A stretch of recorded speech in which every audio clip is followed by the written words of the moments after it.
అలా గంగా ప్రవాహం వంక చూసినా, మనసులో ఊహ చేసిన, చేతనంటిన, గంగాజలాల్ని ఇలా ముట్టుకున్న చేత్తోటి, రెండు కులముల యందు కలుగు పితృగణంబుల నెల్ల సద్యతకి బుచ్చు. తానెక్కడ పుట్టాడో ఆ వంశాన్నే కాదు, తన యొక్క భార్య ఎటువైపు నుంచి వచ్చిందో ఆ వంశాన్ని. ఆడపిల్ల అయితే తన పుట్టినింటిని మెట్టినింటిని కూడా తరింపచేస్తుంది. గంగకి ఉత్సవం చేసినా, చూసినా, గంగ పూజ చేసినా, గంగ పూజ చూసినా, గంగని చల్లుకున్నా, గంగ పేరు చెప్పినా, గంగాని ముట్టుకున్నా, గంగా దర్శనం చేసినా, గంగా స్తవం చేసిన, అంత గొప్పదయా గంగ. కాబట్టి అటువంటి గంగ ఎంత గొప్పది, ఎన్ని పుణ్యాలు ఇవ్వగలదు అని నన్ను అడిగితే నేనేం చెప్పను ధర్మరాజా? భీష్ముడు మహానుభావుడు, సర్వశాస్త్ర విశారదుడు, వేదము వేదాంగములతో చదువుకున్నవాడు, గురువులను సేవించినవాడు, ఇంద్రియములను జయించినవాడు, అర్ధకామములను విడిచిపెట్టినవాడు, సత్పురుషులను సేవించినవాడు, అపారమైనటువంటి జ్ఞానమును కలిగినవాడు. అటువంటి వాడు ఒక్కసారి శరీరాన్ని విడిచిపెట్టేస్తే ఇక మళ్ళీ లోకానికి అంతటి జ్ఞానాన్ని అందించేవాడు ఉండడు అన్న ఉద్దేశ్యంతో కృష్ణ భగవానుడు పాండవుల్ని, ప్రధానంగా ధర్మరాజు గారిని భీష్మాచార్యుల వారి వద్దకు తీసుకుని వెళ్ళి అనేక ప్రశ్నలు భీష్ముని చేత, ఆ ధర్మరాజు గారి చేత భీష్మునికి వేయించి, ఆ భీష్ముని నోటి నుంచి వచ్చినటువంటి జ్ఞాన గంగ ఏదైతే ఉందో దాన్ని శాంతి పర్వము, అనుశాసనిక పర్వముల యందు నిక్షిప్తం చేశాడు. అందులో ఒక చోట ధర్మరాజు గారు భీష్మాచార్యుల వారిని ప్రశ్న చేశాడు. ఈ భూమి మీద అనేకమైనటువంటి ఏర్లున్నాయి, సెలయేర్లున్నాయి, తటాకములున్నాయి, నదులున్నాయి, నదములున్నాయి. వీటన్నిటిలోకి కూడా చాలా చాలా గొప్పదైనటువంటిది ఏది? దేనిని చాలా విశేషంగా ప్రస్తుతి చేయవలసి ఉంటుంది, దేని యొక్క మహాత్మ్యము నిత్యస్మరణీయమై ఉంటుంది. అటువంటి దాని గురించి నాకు తెలియచేసి నన్ను అనుగ్రహించవలసినది అని ప్రార్థన చేశాడు. దానికి భీష్మాచార్యుల వారు జవాబు చెప్తూ ఒక మాట చెప్తున్నాడు. యథార్థమునకు తల్లిని స్తోత్రం చేస్తున్నాడు. త్రిపథగా సేవనమున సిద్ధించునట్టి గతి జనములకు నియత కల్పితములయ్యు అధ్వరంబును బ్రహ్మచర్యంబు తపము సంపరిత్యాగమును చెయ్యజాలవనగా. అన్నిటిలోకి చాలా గొప్పది నాయన గంగానది. గంగానదికి త్రిపథగా అని పేరు ఉంది. ఎందుకని అంటే 3 లోకముల యందు ప్రవహిస్తుంది. ఒకటి స్వర్గలోకమునందు ప్రవహించినప్పుడు మందాకిని అని పేరు. అదే గంగ భగీరథుని యొక్క అనుగ్రహం చేత ఈ భూమి మీద ప్రవహించినప్పుడు భాగీరథి అని పేరు. అదే గంగ పాతాళలోకంలో ప్రవేశించి సగర చక్రవర్తి యొక్క కుమారులను ఉద్ధరించింది కాబట్టి భోగవతి అని పేరు. మందాకిని, భాగీరథి, భోగవతి అనేటటువంటి 3 పేర్లతో ప్రవహించేటటువంటి త్రిపథగా అని కీర్తింపబడినటువంటి గంగా ప్రవాహం ఏదైతే ఉన్నదో అది అనన్య సామాన్యమైనటువంటిది. దాని కీర్తి ఇంత అంత అని చెప్పడం ఎవరికీ సాధ్యం కాదు. త్రిపథగా సేవనమున సిద్ధించునట్టి గతి జనములకు నియత కల్పితములయ్యు. ఎలా చెయ్యాలో అలా చేసినప్పటికీ, కల్పాన్ని పాటించినప్పటికీ, ఎంతో భక్తి శ్రద్ధలతో ఆచరించినప్పటికీ కూడా లోకంలో ఏవి చాలా గొప్పవి, విశేష ఫలితాలిస్తాయని చెప్పబడతాయో అటువంటి క్రతువులు కూడా గంగానది యొక్క స్నానమునకు, గంగానది సేవనమునకు తుల్యములు కావు. ఎటువంటివి కల్పము ప్రకారము చేసినప్పుడు, పద్ధతి ప్రకారం చేసినప్పుడు చాలా గొప్పవి అని కీర్తింపబడుతుంటాయి అంటే అధ్వరంబును, ఒక యజ్ఞం చెయ్యడం, యజ్ఞం చేసి అగ్నిముఖంగా దేవతలకు హవిస్సులు ఇవ్వడం. అటువంటి యజ్ఞం చేసినప్పటికీ బ్రహ్మచర్యంబు, వేదాధ్యయనం చేయడం. బ్రహ్మచర్యము అంటే ఆ ఆశ్రమంలో ఉండి వేదాలు నేర్చుకుంటారు కాబట్టి ఆ వేదాధ్యయనం చెయ్యడం, తపము, అనేకమైనటువంటి రీతులలో తపస్సుని నిర్వహించడం అంటే ఇంద్రియ నిగ్రహాన్ని పాటించడం, బహిరేంద్రియ నిగ్రహాన్ని పాటించడం, ఆంతర శౌచమును పాటించడం, బాహ్య శౌచమును పాటించడం, సత్యవ్రతాన్ని పాటించడం, అహింసావ్రతాన్ని పాటించడం, ఇటువంటివన్నీ కూడా తపస్సులోకి వస్తాయి.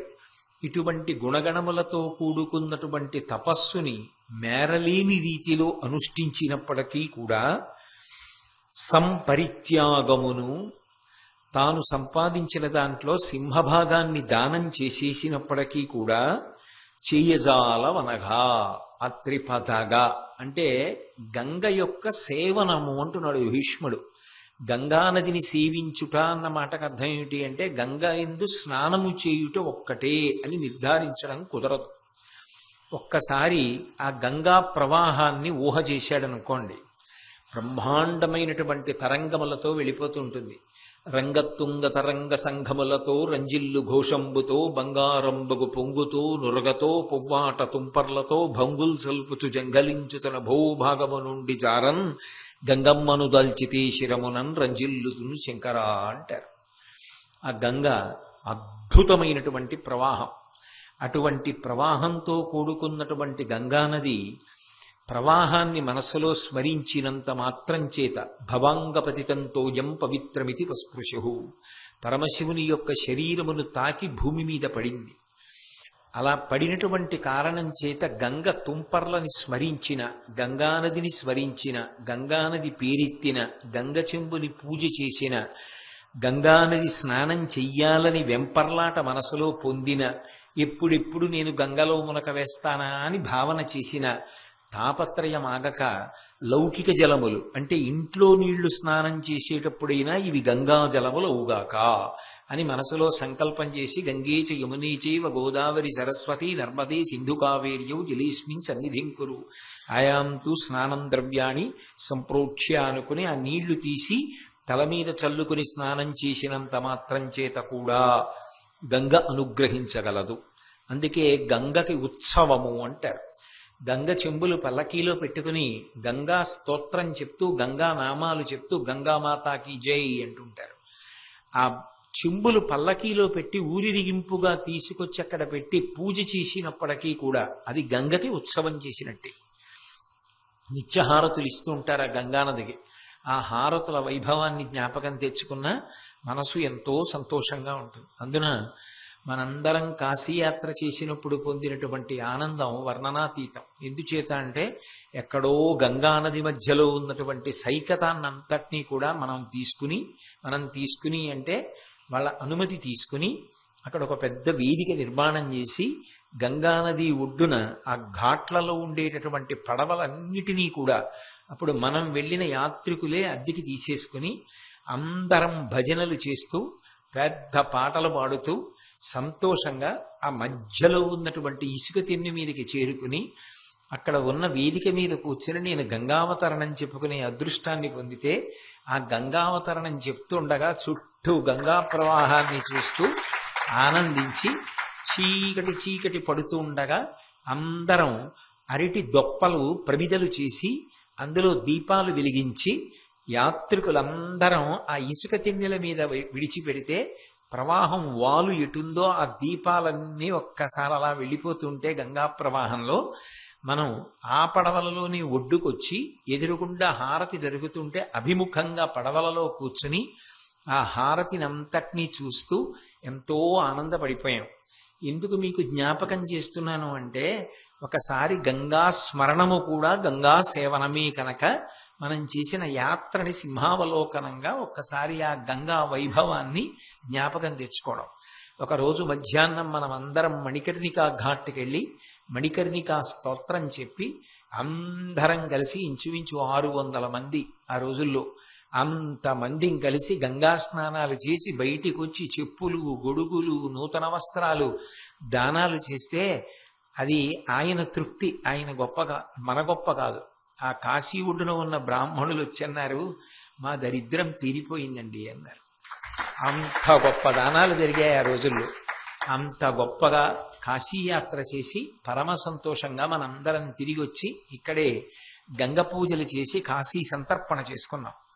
ఆ గంగా వైభవం అంత గొప్పది. ఈ మధ్య హరిద్వారం వెళ్ళినప్పుడు ఆ కాళికా నది, ఆ కాళికాదేవి యొక్క దేవాలయం ఎక్కడుందో అక్కడ బ్రహ్మాండమైనటువంటి ప్రవాహంలో అందరం స్నానం చేసి ఆ ఒడ్డున కూర్చుని గంగని పూజ చేస్తుంటే ఎక్కడి నుంచో మానసాదేవి పాము రూపంలో ఉంటుంది కదూ, నది మధ్యలో లేచి మనం స్నానం చేస్తున్న దగ్గరికి ఆ పాము వస్తే దాన్ని వెంకటేశ్వర భక్తి ఛానల్ వాళ్ళు రికార్డ్ చేసి చూపించారు కూడా.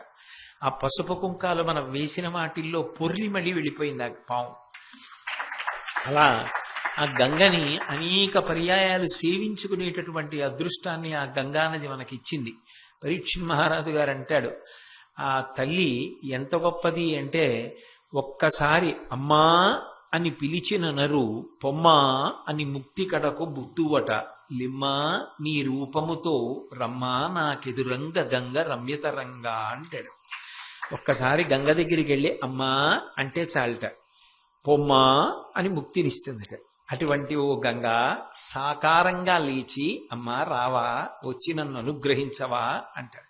కాశీఖండంలో శ్రీనాథుడు ఏదో పార్వతీదేవి అవుతున్నటువంటి వ్యక్తిని కాశీపట్టణంలో తన ఒళ్ళో పడుకోబెట్టుకుని, పాలిండ్లు కదలంగ పసిడిపయ్యద వీచు అచలాభిపుని కూర్మి ఆడుబిడ్డ ప్రత్యక్షమై వచ్చి భాగీరథీ గంగ మృదులహస్తము సాచి విపునిమురు. ఆ గంగమ్మ సాకారంగా లేచి వచ్చి ప్రాణోత్క్రమణం అవుతున్న వ్యక్తికి చెమట పట్టి బాధపడుతుంటే ఒళ్ళంతా నిమురుతుంది. కాబట్టి ఆ గంగ ఎంతో మందిని ఎన్నో రకాలుగా అనుగ్రహించినటువంటి నది. నమ్ముకున్న వాళ్ళకి నమ్ముకున్నంత. ఆ నది అండి నీరండి అన్నవాడికి అంతే, నమ్ముకున్న వాడికి నమ్ముకున్నంత. తాడేపల్లి రాఘవనారాయణ శాస్త్రి గారు గంగలో స్నానం చేయడానికి వెళ్ళారు. స్నానం చేస్తుంటే ఆయనకి గుర్తొచ్చింది, అయ్యో గంగమ్మ స్త్రీ స్వరూపమే, మహాతల్లి, ఆవిడికి నేనేం తీసుకురాలేదు బహుమానం అని జ్ఞాపకానికి వచ్చి భార్యని, ఏమోయ్ నీ చెవి తాటంకాలు ఇయ్యి వేస్తానన్నారు. ఆవిడ ఇచ్చారు. వేసేసి ఏదో పుల్ల పెట్టుకున్నారు ఆవిడ, అలా కనపడకూడదు కాబట్టి వేసేసి ఆయన నమస్కారం చేసి ఆయన ఉన్న విడిదికి వచ్చేసారు. వచ్చేసి పూజ చేసుకుందామని కూర్చున్నారు. ఆ తాటంకాలు అక్కడే ఉన్నాయి, పూజా మందిరంలో ఉన్నాయి. ఆయన కళ్ళబోయారు. రాత్రి పడుకుంటే గంగమ్మ కల్లోకి వచ్చింది. శాస్త్రి, నువ్వు 100 ఏళ్ళు బతకాలని నేను కోరుకుంటానోయ్, నా ప్రియమైన కుమారుడవు, నువ్వు ఉన్నావు అన్నదానికి సూచన కదా నీ భార్య తటంకాలు, అవి నాకు ఇచ్చావేమిటోయ్, అవి నాకు అక్కర్లేదు, ఇంకేదైనా ఇయ్యి బహుమానంగా అంది. మరునాడు ఆయన స్నానం చేస్తూ చేతి ఉంగరం తీసి గంగమ్మకి ఇచ్చేశారు. మహానుభావులకి నమ్ముకున్న వారికి నమ్ముకున్నంత. కాబట్టి భీష్ముడు చెప్తున్నమాట నీ చెప్పట్లేదు. భీష్ముడు అంటున్నాడు, త్రిపథగా సేవనమున సిద్ధించునట్టి గతి జనములకు నియత కల్పితములయ్యు అధ్వరంబును బ్రహ్మచర్యంబు తపము సంపరిత్యాగమును చేయజాలవనగా. ఆఖరికి యజ్ఞము కాని, వేదాధ్యయనము కాని, గొప్ప తపస్సు కాని, దానం చెయ్యడం కాని గంగానది యొక్క సేవనములకు సమానమైనటువంటివి కావు. మేనించుక సోకిన గంగానది తోయములు జనుల కల్మషకోటిం పోనడిచి పురందర లోకానందము పొందజేయు నాగమవేది.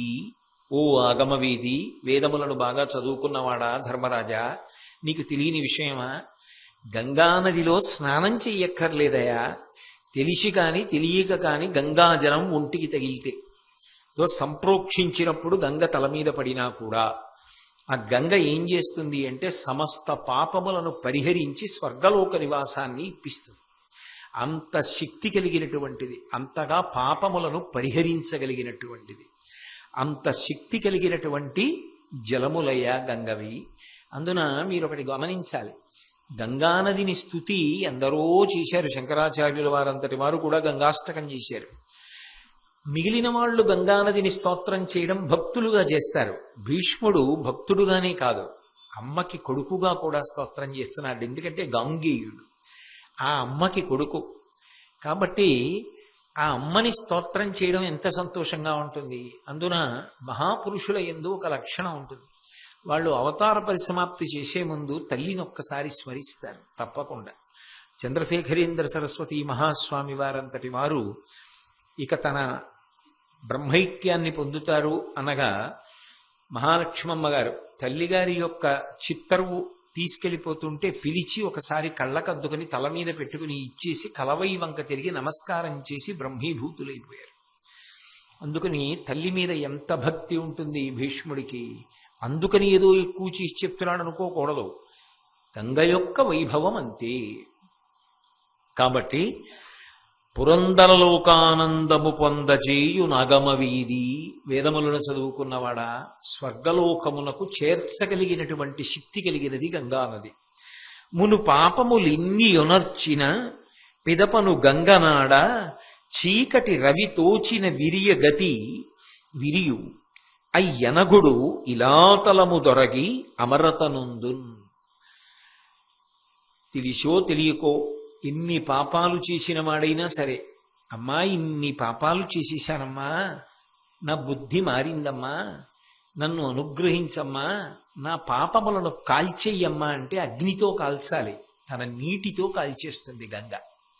ఆ గంగ యందు గ్రుంకులిడినటువంటి వాడికి సమస్త పాపములు పోతాయి. అంటే దాని అర్థం గంగలో స్నానం చేసి బయటికి వచ్చి పాపాలు చేసి మళ్ళీ స్నానం చేసేసి వచ్చేస్తుండమని కాదు. ఒకసారి స్నానం చేశాము అంటే బుద్ధి యందు మార్పు రావాలి. లేకపోతే అమ్మ బాధపడినట్లు బాధపడదు ఆవిడ కూడా. అస్తమానం నాలో స్నానం చేస్తాడు, పాపాలు పోగొట్టుకుంటాడు, మళ్ళీ పెడతాడు, మళ్ళీ పాపాలు చేస్తాడు, మళ్ళీ వస్తాడు, మళ్ళీ స్నానం చేస్తాడు, వీడికి ఒక తేలిక మార్గం కింద దొరికిందనుకోదు. కాబట్టి ఆ గంగా స్నానానికి వెడుతున్నాము అంటే అటువంటి పూనికతో వెళ్ళాలి. అమ్మాయి ఇక నాకు పాపమునందు అనురక్తి లేకుండా చెయ్యి, మంచి పనులు చేసేటట్టుగా నన్ను అనుగ్రహించు, నాకు అటువంటి సద్భావనలు కలిగించు, నా బుద్ధిని శాస్త్ర ప్రోక్తమైనటువంటి కర్మల యందు ప్రచోదనం చెయ్యమని ప్రార్థన చేసి గంగ యందు స్నానం చెయ్యమని అర్థం. కాబట్టి ఎన్ని ఏడులు మనుజుని ఎమ్ము గంగ వారియందుండు, అన్ని వేల్వత్సరములు నాకలోక మహాసుఖ శ్రీకి ఆతడత్తియుండును నిర్మల చిత్తవృత్తి. మిగిలినటువంటి నదులకి గంగా నదికి ఒక ప్రధానమైనటువంటి భేదం ఉందో ఈ ధర్మరాజా. ఎక్కడ ఎవరు శరీరాన్ని విడిచిపెట్టేని ఆ వ్యక్తి యొక్క ఎముకలు కొన్ని తీసి పదిలం చేస్తారు, అస్థి సంచయనము అంటారు. దహనం చేసేసిన తరువాత కొడుకు వెళ్ళి ఆ ఎముకలు తీసి ఓ పిడతలో దాచిపెడతాడు. దాచిపెట్టి కాశీయాత్ర చేసి ఆ ఎముకలు తీసుకెళ్లి గంగానదిలో కలుపుతారు. జవహర్లాల్ నెహ్రూ గారంతటి వాడు ప్రధానమంత్రిగా ఉన్న రోజుల్లో చరమకాంక్ష, మై లాస్ట్ డిజైర్ అని రాసుకున్నాడు. ఏమిటి నా ఆఖరి కోరిక అంటే, నా చితాభస్మాన్ని విమానంలో భారతదేశం అంతటా ఈ సస్యశ్యామలమైన భూముల మీద జల్లండి. ఏ దేశానికి ప్రధానమంత్రి చేశానో, ఏ దేశం యొక్క అభివృద్ధిని కాంక్షించానో, ఏ దేశంలో పుట్టినందుకు గర్వపడ్డానో ఆ దేశపు మట్టిలో నా శరీరం కలిసిపోవాలి. విమానంలో నా చితాభస్మాన్ని చల్లి చిట్ట చివర గంగలో కలపండి అని రాసుకున్నాడు. చరమకాంక్ష, మై లాస్ట్ డిజైర్ అని.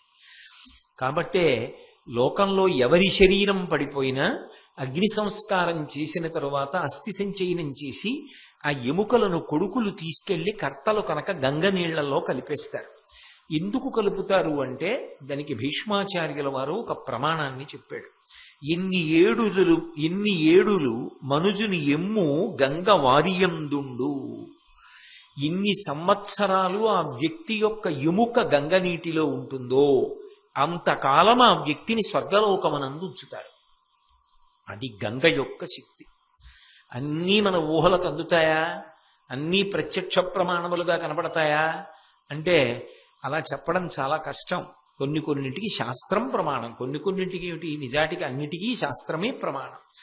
అది నేను కల్పించి చెప్పట్లేదు, వేరొకరు కల్పించి చెప్పట్లేదు. మహాభారతానికి పంచమ వేదమన్న స్థాయి ఉంది.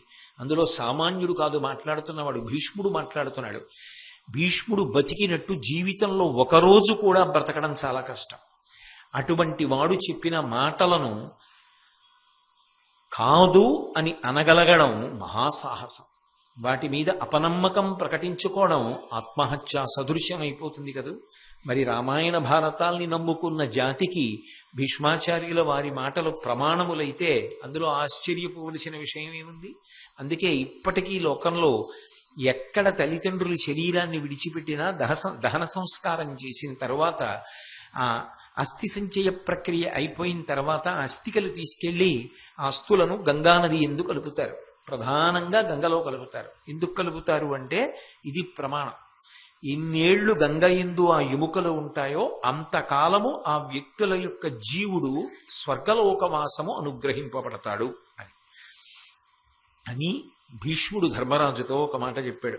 అనగా సోమములేని యధ్వరంబును శిశిలేని రాత్రియు రవిలేని నభము ఆత్మధర్మములేని ఆశ్రమంబును పుష్ప సంపదలేని భుజమును బోలే హీనతనుందు గంగానది లేని దేశంబు చాంద్రాయణ శతములైన గంగాపయపాన కరణంబు కావించు నిర్మలత్వము చేయనేరవు అగ్నియందు పడిన దూది ఎట్లకు గంగావగాహనమున పాతకంబులఖిల భూతములకు దుఃఖములు వాసికొనుటకు ఏ విధములు గంగ కీడు కావు. అద్భుతమైనటువంటి మాట చెప్పాడు ఆయన. సోమరసం లేకుండా యజ్ఞం చేస్తే అది ఎంత ప్రయోజనరహితంగా ఉంటుందో, చంద్రుడు లేని రాత్రి ఎంత అందవికారంగా ఉంటుందో, సూర్యుడు ప్రకాశించినటువంటి ఆకాశం ఎంత కళావిహీనంగా ఉంటుందో, ధర్మాన్ని పాటించని ఆశ్రమం ఎంత అసహ్యంగా ఉంటుందో. బ్రహ్మచారి ధర్మాన్ని పాటించాలి, గృహస్థు ధర్మాన్ని పాటించాలి, వానప్రస్థు ధర్మాన్ని పాటించాలి, సన్యాసి ధర్మాన్ని పాటించాలి. అంతేకాని ఒక ఆశ్రమంలో ఉన్నట్టుగా కనపడి ఆ ఆశ్రమంలో చెయ్యవలసినవి వదిలిపెట్టి వేరొక ఆశ్రమం వాడు చెయ్యవలసిన పనులు చేస్తే ఎలా ఉంటుందో అలా ఉంటుంది. ఎప్పుడు ఇవన్నీ ఉపమానాలుగా చెప్తున్నాడు. ఎప్పుడుంటాయంటేట ఈ ఆత్మధర్మము లేని ఆశ్రమంబును, ఎప్పుడు ఏ ఆశ్రమంలో ఉన్నవాడు ఏది చెయ్యాలో అది చేయకపోతే ఆ ఆశ్రమం ఎలా ఉంటుందో అలా ఉన్నట్టు, పుష్ప సంపద లేని భుజమును ఓలే, ఎంత పెద్ద చెట్టైనా పువ్వులు పుయ్యకపోతే అది ఎంత అందవికారంగా ఉంటుందో అలా, హీనత ముందు అందం ఉండదు. ఎప్పుడు గంగానది లేని దేశంబు, ఆ దేశానికి గంగానది లేకపోతే అది ఎంత గొప్పదైనా భౌతికంగా ఆ దేశానికి అందం లేదు. గంగానది ఉన్న దేశమే దేశం. ఈ దేశంలో పుట్టినందుకు, ఈ దేశంలో ఉంటున్నందుకు, ఈ దేశంలో పెరుగుతున్నందుకు, ఈ దేశంలో పరమేశ్వరుడు ప్రాణం విడిచిపెట్టి ఈ దేశం మట్టిలోనే కలిసిపోయే అవకాశం కల్పించినందుకు మనం భగవంతుడికి ఎంత కృతజ్ఞత చెప్పాలి. తెల్లవారి లేస్తే సంకల్పంలో గంగా గోదావరియోహో మధ్యప్రదేశే అని సంకల్పంలో కూడా చెప్తున్నాం. కాబట్టి అటువంటి గంగానది ఉన్న దేశమేదో అది దేశమయ్యా అన్నాడు భీష్ముడంతటి వాడు. సయ్యద్ ఉస్తాద్ అలీ ఖాన్ అని మహానుభావుడు, గొప్ప సంగీత విద్వాంసుడు. ఆయన ఎంత గొప్ప విద్వాంసుడంటే ఆయన యొక్క సంగీత ప్రజ్ఞకి సంతోషించి అమెరికా ఆయనకి గౌరవ పౌరసత్వం ఇస్తా ఉంది. ఆ దేశం రమ్మని ఆహ్వానించింది. ఆయన అన్నాడు, మీ దేశంలో అన్నీ ఉన్నాయేమో గాని గంగ లేదుగా, గంగ ఒడ్డున కూర్చుని సంగీతం పాడినట్టుంటుందా, అందుకని నేను రానన్నాడు. నిజంగా మహానుభావుడు ఎంత గొప్ప మాట అన్నాడు. కాబట్టి గంగే, ఆ గంగ ఉన్న దేశం కదా గొప్ప దేశం. కాబట్టి గంగానది లేని దేశంబు చాంద్రాయణ శతములైన గంగాపయ పాన కరణంబు గావించు నిర్మలత్వము చెయ్యనేరవు. 100 చాంద్రాయణ వ్రతాలు చేసినా సరే గంగా నీటి బిందువు నాలుక మీద పడిన దానికి సమానం కావు. అందుకే శంకర భగవత్పాదులు మోహముద్గరం చేస్తూ అంటారు, భగవద్గీత కించిదధీత గంగాజలలవ కణికాపీత సకృతపీన మురారి సమర్చ క్రియతే తస్య యమేనల చర్చ అన్నారు.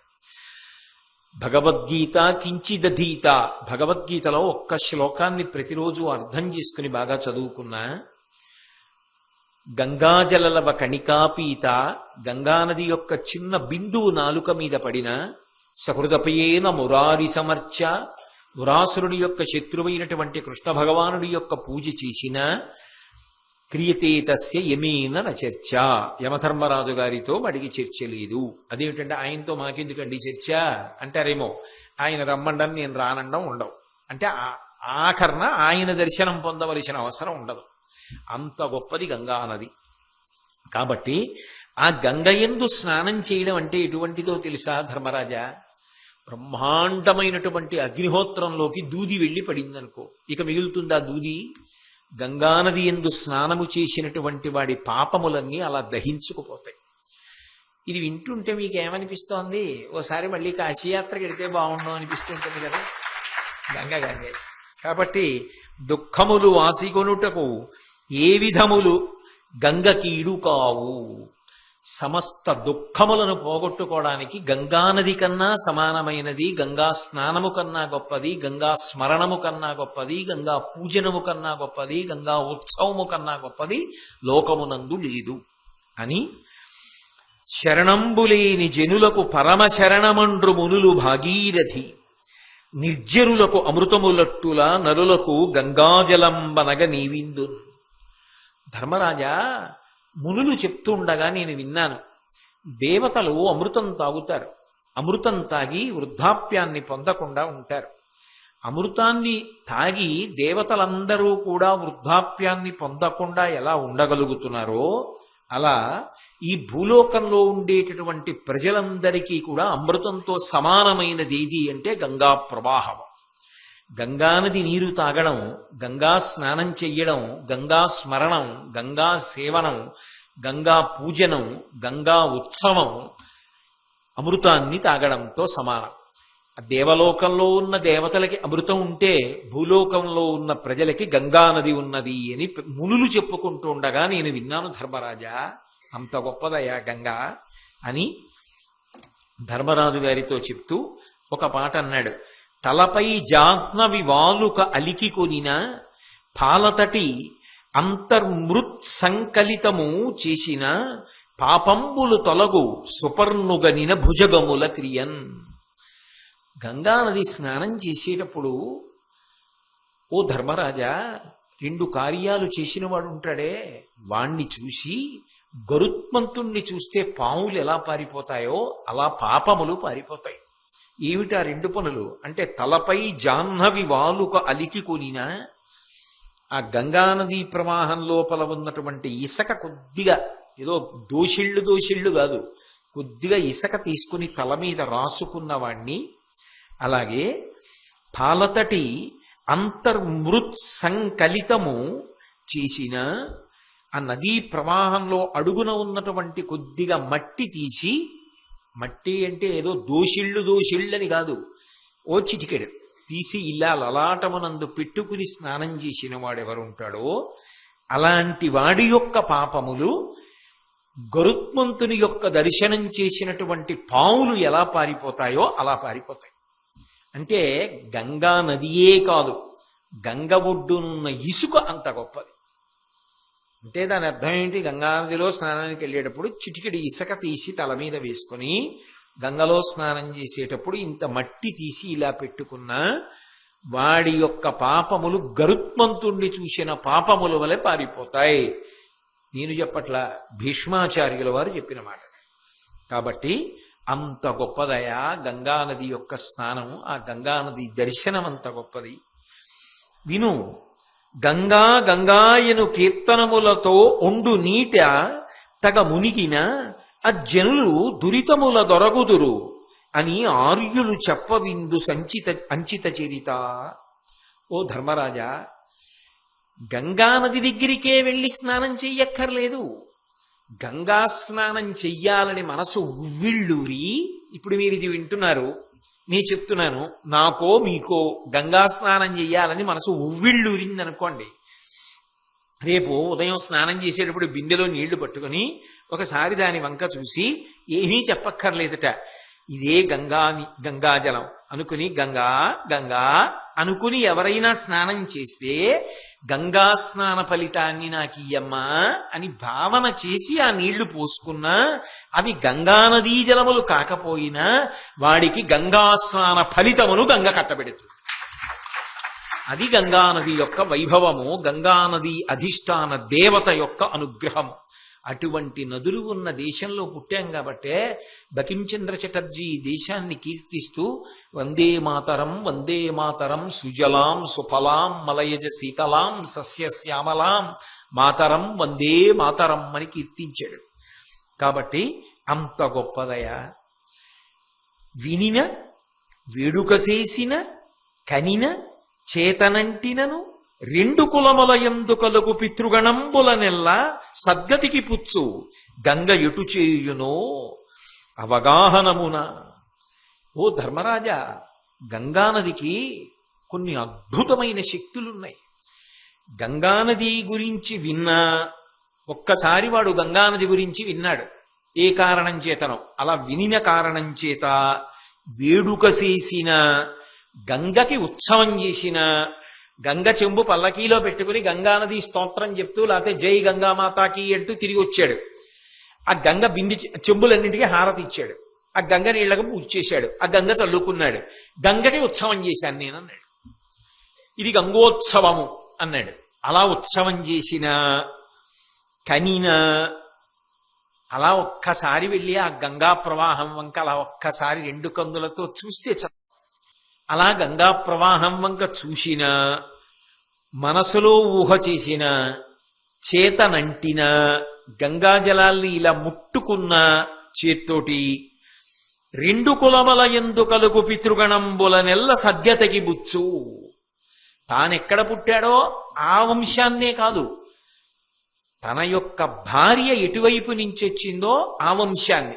ఆడపిల్ల అయితే తన పుట్టినింటిని మెట్టినింటిని కూడా తరింపచేస్తుంది. గంగకి ఉత్సవం చేసినా చూసినా, గంగ పూజ చేసినా, గంగ పూజ చూసినా, గంగని చల్లుకున్నా, గంగ పేరు చెప్పినా, గంగాని ముట్టుకున్నా, గంగా దర్శనం చేసినా, గంగా స్తవం చేసిన అంత గొప్పదయా గంగ. కాబట్టి అటువంటి గంగ ఎంత గొప్పది, ఎన్ని పుణ్యాలు ఇవ్వగలదు అని నన్ను అడిగితే నేనేం చెప్పను ధర్మరాజా. కాబట్టి ఈ భూమి మీద ఉన్నటువంటి సమస్త ప్రవాహముల కన్నా గంగా ప్రవాహమే గొప్పది. మన అదృష్టం ఏంటంటే ఆ గంగా ప్రవాహం కన్నా భిన్నం కాదు గోదావరి. ఆ నీళ్లు తాగి బతుకుతున్నాం తూర్పుగోదావరి వాసులు. ఎక్కడున్నవాడు అక్కడ నదిని పొగడడం తప్పు కాదు, అదేం పక్క నదిని చిన్నపుచ్చడము కాదు. నిజానికి వేదం ప్రకారం అయితే తాను ఏ నది నీళ్లు తాగి బతుకుతున్నాడో ఆ నది గురించి ఓ మాట అనాలి. ఇంకో నది గురించి చెప్తే, నేను గంగా నది గురించి చెప్పాను, చివర గోదావరి గురించి ఓ మాట అనాలి. అందుకని అన్నా. ఎందుకంటే ఇది చెప్పానంటే ఎందుకు చెప్పా, ఈ శరీరం ఉంది కాబట్టి. ఈ శరీరం ఎందుకుంది, నీటి వలన శరీరం బతుకుతుంది. సంజీవనం సమస్తస్య జగత సలిలాత్మిక భవయుత్యుచ్యతే మూర్తిర్భవస్య పరమాత్మనః అని వ్యాసుడు లింగ పురాణంలో. ప్రాణములు ఉత్క్రమణం చెందుతున్నాయి అనుకోండి, శరీరంలోంచి ప్రాణములు పైకి లేచిపోతున్నాయి అనుకోండి, మీరు మట్టి తీసుకొచ్చి చల్లితే వెనక్కి రావు, అగ్ని చల్లితే రావు, ఆకాశం తగిలితే రావు, వాయువు తగిలితే రావు. కాసిన నీళ్లు చిలకరించారనుకోండి, స్పృహ తప్పిపోయిన వాడికి స్పృహ వస్తుంది, ప్రాణములు మళ్ళీ వెనక్కి వస్తాయి. అందుకే ఆపోవా ఇదగం సర్వం, ఆ నీరే సమస్తం అన్నది వేదం. అమృతం వా ఆపహ, ఆ నీరు అమృతము అన్నది. ఎందుకంటే చనిపోతున్న వాణ్ణి, ప్రాణములు ఉత్క్రమణం అవుతున్న వాణ్ణి కూడా నిలబెట్టి మళ్ళీ వెనక్కి తీసుకొస్తుంది. ఇప్పుడు ఈ శరీరం ఉన్నది అంటే దేని వలన ఉన్నది, నీటి వలన ఉన్నది. ఏ నీరు తాగి బతుకుతోంది ఈ శరీరం, గోదావరి నది నీరు తాగి బతుకుతోంది. అందుకే గంగానది స్తవం చేసిన తర్వాత గోదావరి పట్ల కృతజ్ఞతతో ఒక్క మాట అనాలి. అది నేనన్నాను, ఇక్కడ ఉండి తాగి బ్రతుకుతున్నాను కాబట్టి ఎక్కడ నది నీరు తాగి బ్రతికిన వాళ్ళైనా ఆ నది గురించి ఒకసారి స్మరించాలి. ఎందుకని, ఇది గంగే, ఇది పరమశివుని యొక్క జటాజూటం నుంచే వచ్చింది. అందుకే గోదావరి అన్న మాట వాడలా శ్రీనాథుడు. ఆపాతాళ గభీర నీరకు సుధాహారామలఛాయకున్ దీపాలంకృతికిన్ మహేంద్రనగరీ నిశ్రేణికాయష్టికిన్ తాపాపాయ విధా విహర్త్రికి మహోధన్వా దృఢాలింగన వ్యాపార ప్రతిపన్న సౌఖ్యకును సాష్టాంగంబు గంగమ్మకున్ అన్నాడు. అంచె పుష్కరాల్లో స్నానం చేస్తూ కూడా నేను గంగా ప్రవాహం వంక చూస్తూ ఈ పద్యమే చెప్పుకుని నమస్కారం చేశా. సాష్టాంగంబు గంగమ్మకున్ అన్నాడు. ఆ గోదావరి స్నానం ఎటువంటిది అంటే మహేంద్రనగరీ నిశ్రేణికా ఇష్టికిన్, స్వర్గలోకానికి నిచ్చెన మీరే ఎక్కడమే అన్నాడు. అందున ద్వీపాలంకృతికి, గోదావరి నది మధ్యలో ద్వీపాలుంటాయి, ఇసుక తిన్నెలు, బహు సౌందర్యవంతంగా ఉంటాయి. మహోధన్వాధృడాలింగన వ్యాపార ప్రతిపన్న సౌఖ్యకును. అందున గోదావరి సముద్ర సంగమానికి వెడుతుంటే, సముద్రుడు పురుషుడు కదా, గోదావరి స్త్రీ భార్య, ఆవిడ వస్తూ ఉంటేట ఎంత ఆనందపడిపోతాడోట. గోదావరి అంటే అంత ఇష్టం ఆయనకి. అందుకే రెండు చేతులు బాగా చాపి కౌగిలించుకుంటాడు. మీకు ఇది బాగా కనపడుతుంది. ఎందుకనంటే యానాం దగ్గర ఒకప్పుడు నేను మంచి మరపడవెక్కి మన దగ్గరే ఉన్నారు, వాళ్ళందరూ దాన్ని వ్యవస్థ చేస్తే అందులో వెళ్ళాం. ఆ భగవత్ సంకీర్తనం చేస్తూ రెండు వైపులా ఉన్న లంకల్లో దేవాలయాలన్నీ చూస్తూ వెళ్ళాం. కొంత దూరం వెళ్ళేటప్పటికీ అసలు పడవ ఆగదు, ఊగిపోతుంది. ఎందుకని అంటే ఇంకా ఒక 15 కిలోమీటర్ల 20 కిలోమీటర్ల అవతల సముద్రం ఉందనగా ఆ ప్రవాహం ముందుకొచ్చి పడవలు కదిలిపోతాయి.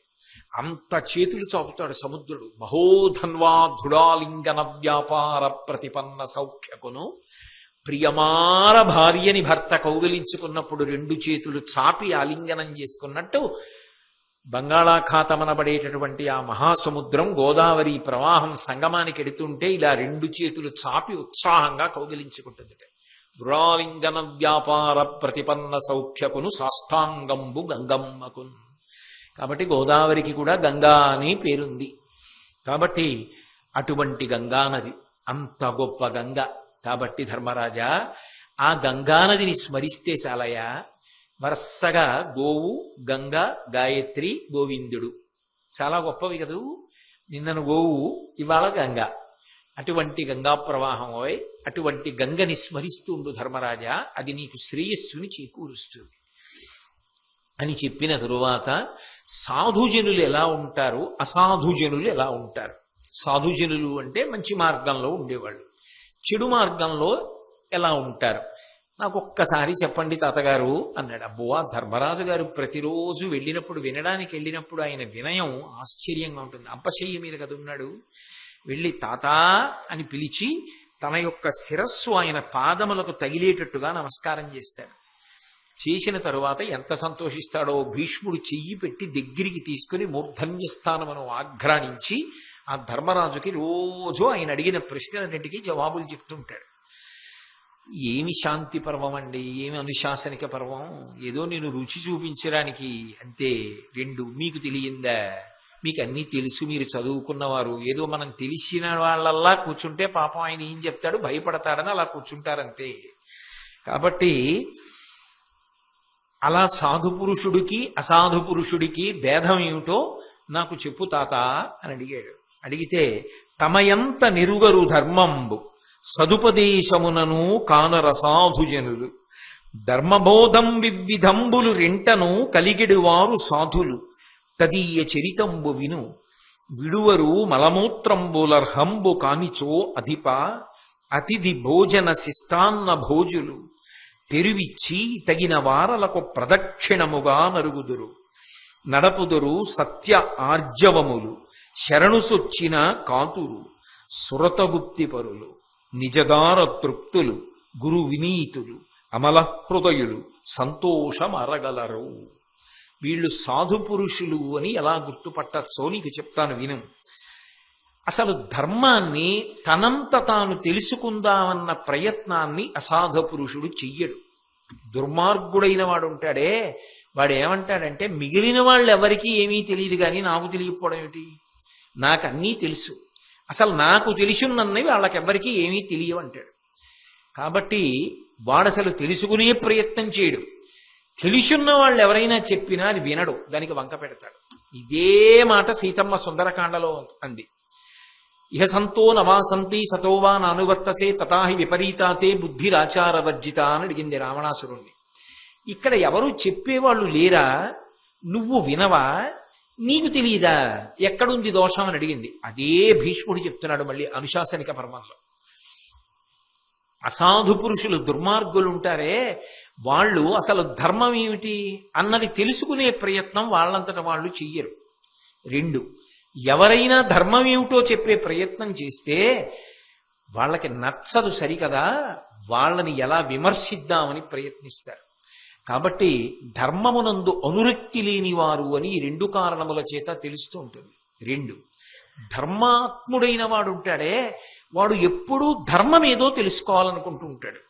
రెండు, ధర్మాన్ని తెలుసుకున్న దాన్ని అనుష్ఠించడానికి ప్రయత్నిస్తాడు, తానైనా తెలుసుకునే ప్రయత్నం చేస్తాడు గ్రంథములను చదివి. అథవా ఎవరైనా పెద్దలు చెప్తుంటే అత్యంత ఉత్సాహంతో పరిగెత్తి వింటాడు. అంటే లోపల అసలు వినాలన్న తాపత్రయం ఏర్పడింది అంటే కొన్ని కోట్ల కోట్ల జన్మల తర్వాత పరమేశ్వరానుగ్రహంగా సాధు పురుష లక్షణాన్ని పొందాడు అని గుర్తు. లేకపోతే ఎందుకు వెడతాడు? వెళ్ళి కూర్చోవడం అన్నది కుదరదు. అందరికీ అది సంభవం కాదు. ఏదైనా మంచి విషయం వినడానికి వెళ్ళాలి అంటే దానికి భగవంతుని యొక్క అనుగ్రహం ఉండాలి. ఆ అనుగ్రహం లేకుండా వెళ్ళి కూర్చోడానికి ఉత్సాహం కలగదు. కాబట్టి అటువంటి ఉత్సాహాన్ని పొందాడు, వెళ్ళాడు, విన్నాడు, ధర్మం తెలుసుకున్నాడు అంటే వాడు సాధు పురుషుడని గుర్తుపట్టు.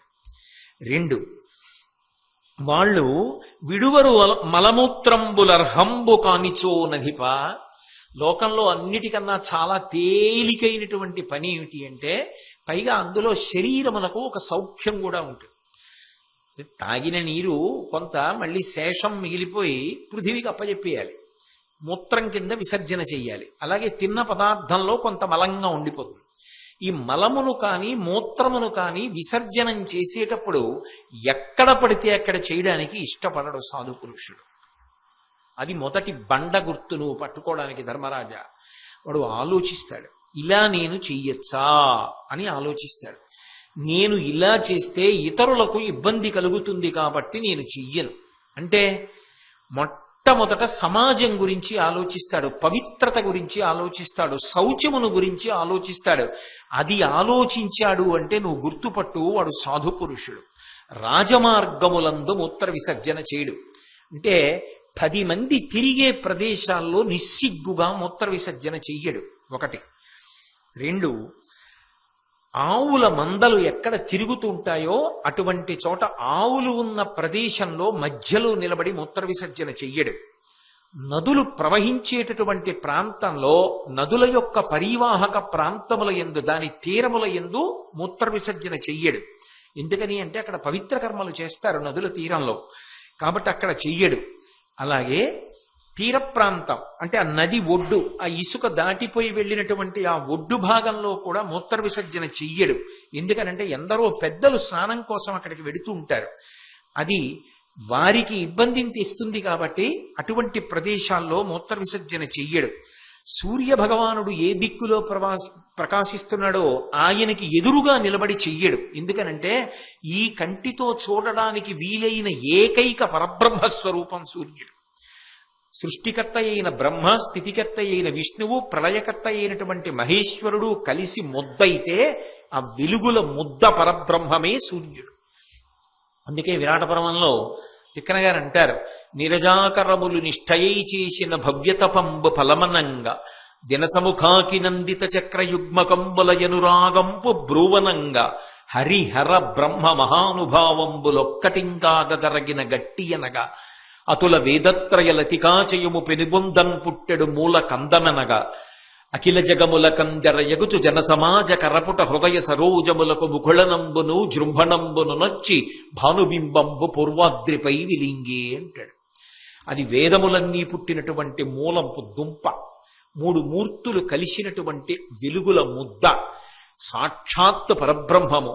ఆయన ఏ దిక్కులో ప్రకాశిస్తున్నాడో ఆ దిక్కుకు ఎదురుగా నిలబడి, ఆయనకి ఎదురుగా నిలబడి మూత్ర విసర్జన చెయ్యడు. అది సంస్కారం, దైవభక్తి. కాబట్టి అలా మూత్ర విసర్జన చెయ్యడు. అలాగే జనం బాగా సంచరించే ప్రదేశంలో అలా వాళ్ళు తల తిప్పి చూడ్డానికి అవకాశం ఉండే రీతిలో మూత్ర విసర్జన చెయ్యడు. అలా చెయ్యకుండా ఉండడం సమాజం యొక్క పవిత్రతని, ఇతరుల యొక్క సౌకర్యాన్ని కూడా దృష్టిలో పెట్టుకోవడం. అసలు ఈ చిన్న చిన్న పనుల ద్వారా వాడికి ధర్మమునందు అనురక్తి ఉన్నదా లేదా తెలిసిపోతుందయా అన్నాడు. ఎంత చిన్న విషయాలు చెప్పాడండి. వాడికి అసలు సమాజము పట్ల ఏమైనా ఒక జాగ్రత్త ఉన్నదా, సాటివాడి గురించి ఏమైనా ఆలోచిస్తాడా? పవిత్ర ప్రదేశాన్ని మనం అపవిత్రం చెయ్యవద్దు. విడిచిపెట్టాలి తప్పదు మూత్రాన్ని, కానీ ఎక్కడ విడిచిపెట్టాలో అక్కడ విడిచిపెట్టాలి. అంతేకాని విడిచిపెట్టాలి కదా అని ఎక్కడ పడితే అక్కడ విడిచిపెట్టకూడదు. ఏదో శరీరము వ్యాధిగ్రస్తమైతే వేరు, అప్పుడు కూడా ముందుగానే జాగ్రత్త ఉండాలి. అదుపు తప్పిపోతే నేను దాని గురించి ఆక్షేపణ చేయట్లేదు, అసలు ఆ ప్రస్తావన తీసుకురావట్లేదు. కాబట్టి ఇటువంటి వాటి పట్ల కూడా అంత చిన్న విషయంలో కూడా జాగ్రత్తగా ఉంటాడు. అంటే ఆయనకి రక్తమునందు జీర్ణమై ఉంటుంది, సమాజ క్షేమమును ఆలోచిస్తూ ఉండడం. తన సౌకర్యం ఒకటి ఆలోచించాడు, 10 మంది సౌకర్యాన్ని దృష్టిలో పెట్టుకుంటాడు, పవిత్రతని దృష్టిలో పెట్టుకుంటాడు. వాడు నీకు మొదటి గుర్తు ఏమిటంటే వాడి మలమూత్ర విసర్జనము వలన తెలుస్తుంది. బహుశः స్వచ్ఛ భారత్ గురించి ఇంత గొప్పగా మాట్లాడిన వాడు మొదట భీష్ముడే అనుకుంటాను. కాబట్టి ఇంత బాగా స్వచ్ఛ భారత్ గురించి ఎవరూ ప్రసంగం చేసి ఉండరేమో అనుకుంటున్నాను. కాబట్టి అలా ప్రవర్తించగలిగిన వాడై ఉంటాడు. అంతేకాదు అతిథి భోజన శిష్టాన్న భోజులు, ఇంటికి ఎవరినైనా అతిథిని భోజనానికి పిలుస్తాడు. అతిథి నారాయణ స్వరూపుడు అని నమ్ముతాడు. అతిథి నారాయణుడు, అభ్యాగతి నారాయణుడు. ఆయన నారాయణుడు ఇంటికి వచ్చాడు కాబట్టి ఇప్పుడు ఏది తినాలి? భగవంతుడికి నైవేద్యం పెట్టి కదా ప్రసాదం అని తింటున్నాం. అతిథి తిన్నాక కదా తినాలి. అంతేగాని అతిథికి పెట్టకుండా మనం తిని ఆ ఇంగిలి ఆయనకి ఎలా పెడతాం? కాబట్టి అతిథికి పెట్టి ఆయన తిని త్రేంచి వెళ్ళిపోయిన తరువాత తాను తింటాడు మిగిలినటువంటి శేషాన్ని. అతిథితో కలిసి తినడు, అతిథి కన్నా ముందు తినడు, అతిథి తర్వాత తింటాడు. అయితే మీరు ప్రశ్న అడుగుతారు, నాకు తెలుసు. ఇంట్లో గర్భిణి ఉంటే, వృద్ధులుంటే, రోగగ్రస్తులుంటే వేదం మినహాయింపిచ్చింది. అటువంటి వారెవ్వరినీ ఆపవలసిన అవసరం ఉండదు. పసిపిల్లల తల్లులున్నా అటువంటి వాళ్ళెవ్వరిని ఆపమని శాస్త్రం చెప్పలేదు. మనం సరిగ్గా చదవకుండా శాస్త్రము కఠినమని వంక చెప్పకూడదు. నువ్వు అసలు ముందు చదివితే నీకు శాస్త్రం ఎంత మృదువుగా ఉందో అర్థం. చదవకుండా నీ పుర్రెకి ఏదో ఓ మాట తట్టిందని విమర్శ చేస్తానంటే 2 చేతులు ఎత్తి నమస్కారం అంతే, దానికి ఇంకా వాదన లేదు. కాబట్టి అతిథి భోజన శిష్టాన్న భోజులు తెరివిచ్చి తగిన వారలకు ప్రదక్షిణముగా నరుగుదురు. ఆ వెళ్ళేటప్పుడు ఆయన ఎందు ఒక గౌరవం ఉంటుంది. ఆయన కొంతమందికి దారి వదిలేస్తుంటాడు, వాళ్లతో చొరబడడం. నిజంగా నాతో కొంతమంది అంటూ ఉంటారు, అమెరికా నుంచి వచ్చామండి, అమెరికాలో ప్రతిదానికి క్యూ పాటిస్తారు, ఇండియాలో అది ఉండదండి, అదే చికాకండి. ఇండియాలో ఉండదంటే ఇండియా మట్టిదా తప్పు, నీది తప్పు. ఇండియాలో ఎవడొద్దన్నాడు క్యూలో నిలబడద్దని చెప్పారు ఎవరైనా నిన్ను? ఈ దేశానికి ఎందుకు అప్రతిష్ట చేస్తావు? నీ ప్రవర్తన వల్ల అలా చేసి దేశం పేరు ఎందుకు పాడు చేయాలి? ఇక్కడ నించోవద్దన్నారా క్యూలో నిన్ను? ఇక్కడ నించో, ఈ దేశానికి గౌరవం తీసుకురా. గంగలేని దేశం దేశమా అని భీష్ముడు అన్నాడు. నువ్వేమో ఈ దేశాన్ని విమర్శించడానికే. ఇక్కడెవడు నించోవద్దన్నాడు క్యూలో? ఎవరికి త్రోవ ఇవ్వాలో వాళ్ళకి త్రోవ ఇస్తే వాడు ధర్మాత్ముడు అన్నాడు. ఎంత పెద్ద పెద్ద మాటలండి. 10 మంది గురించి ఆలోచించడం అంటే ఇదే. అయితే శాస్త్రం ఎవరికి త్రోవ ఇవ్వాలని చెప్పిందో తెలుసా? స్త్రీలు ఉన్నారనుకోండి, వాళ్ళని ఇబ్బంది పెట్టకుండా, వాళ్ళు ఏదో చీకటి పడిపోతోంది, వాళ్ళని ఉంచి ముందు వెళ్ళిపోవడం ఇబ్బంది కాబట్టి స్త్రీలు కనబడితే ముందు వాళ్ళని అనుమతించాలి. అందుకే ఇప్పటికీ వెంకటేశ్వరుడికి సుప్రభాత సేవ అవగానే ముందు సువాసినులు వెళ్తారు. మనం కూడా వెంకటేశ్వర వైభవోత్సవాల్లో ముందు సువాసిని దర్శనం అని చెప్పి వదిలిపెట్టేస్తాం. స్త్రీల పట్ల మర్యాద ఇస్తాడు, చొరబడడం. అంతేకాని వాళ్ళు వెడుతుంటే తను తోసుకుని వాళ్ళతో వాళ్ళని పక్కకి తోసేసి తాను ముందుకు వెళ్ళడు. మర్యాదతో వాళ్ళు వెళ్ళడానికి చోటిచ్చి ఆగుతాడు. వాడు ధర్మాత్ముడని గుర్తుపట్టు ధర్మరాజా. ఎంత చిన్న చిన్న విషయాలు పట్టుకున్నాడండి భీష్ముడు.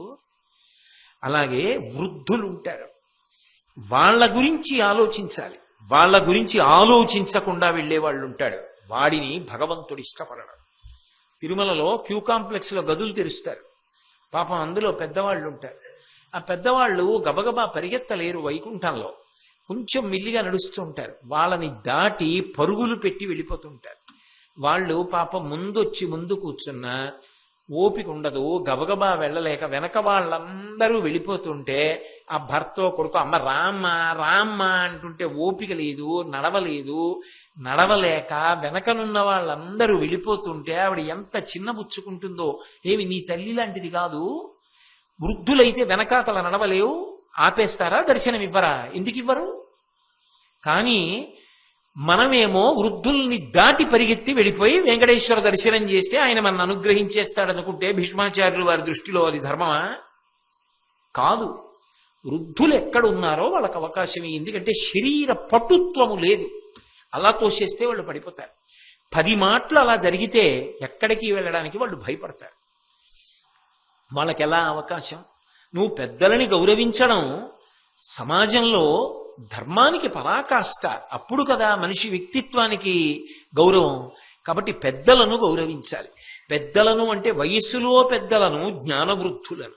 జ్ఞానం ఉన్నవారు ఉంటారు, ధర్మాత్ములు ఉంటారు, వారిని గౌరవించాలి. ఇంటికి వెళ్ళావు, తండ్రి గొప్పవాడు, తండ్రిని గౌరవించాలి, అన్నని గౌరవించాలి, తల్లిని గౌరవించాలి. వదిన ఉంటుంది, ఒక్కొక్కసారి మరిది కన్నా వదిన వయస్సులో చిన్నదై ఉంటుంది. అనేక సందర్భాల్లో మీరు చూస్తుంటారు, వదిన గారి వయస్సు మరిది కన్నా కూడా చిన్నది ఉంటుంది. అయినా కూడా వదిన తల్లితో సమానం.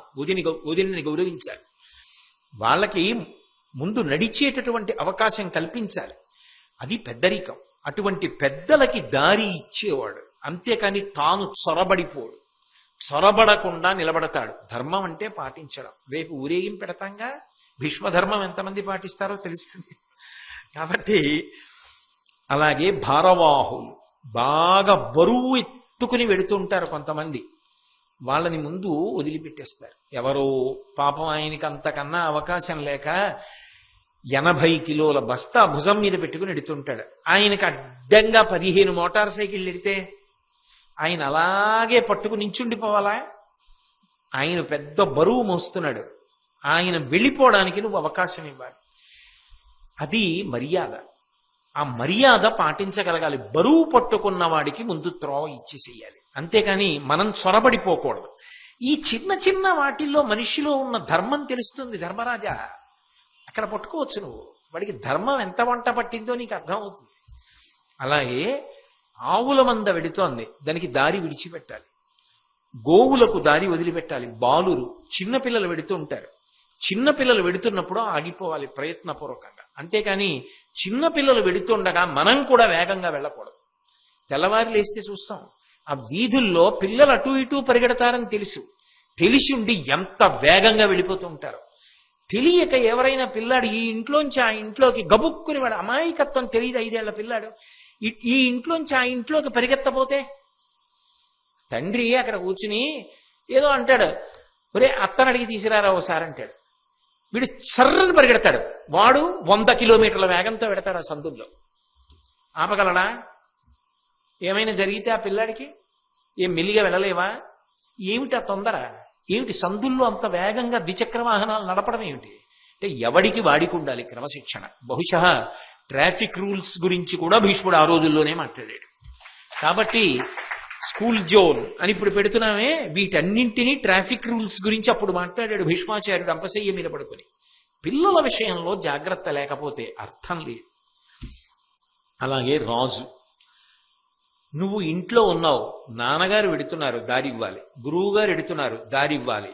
ఓ కార్యాలయంలో ఉన్నావు, కార్యాలయంలో అధికారి వెడుతున్నాడు, దారి విడిచిపెట్టాలి.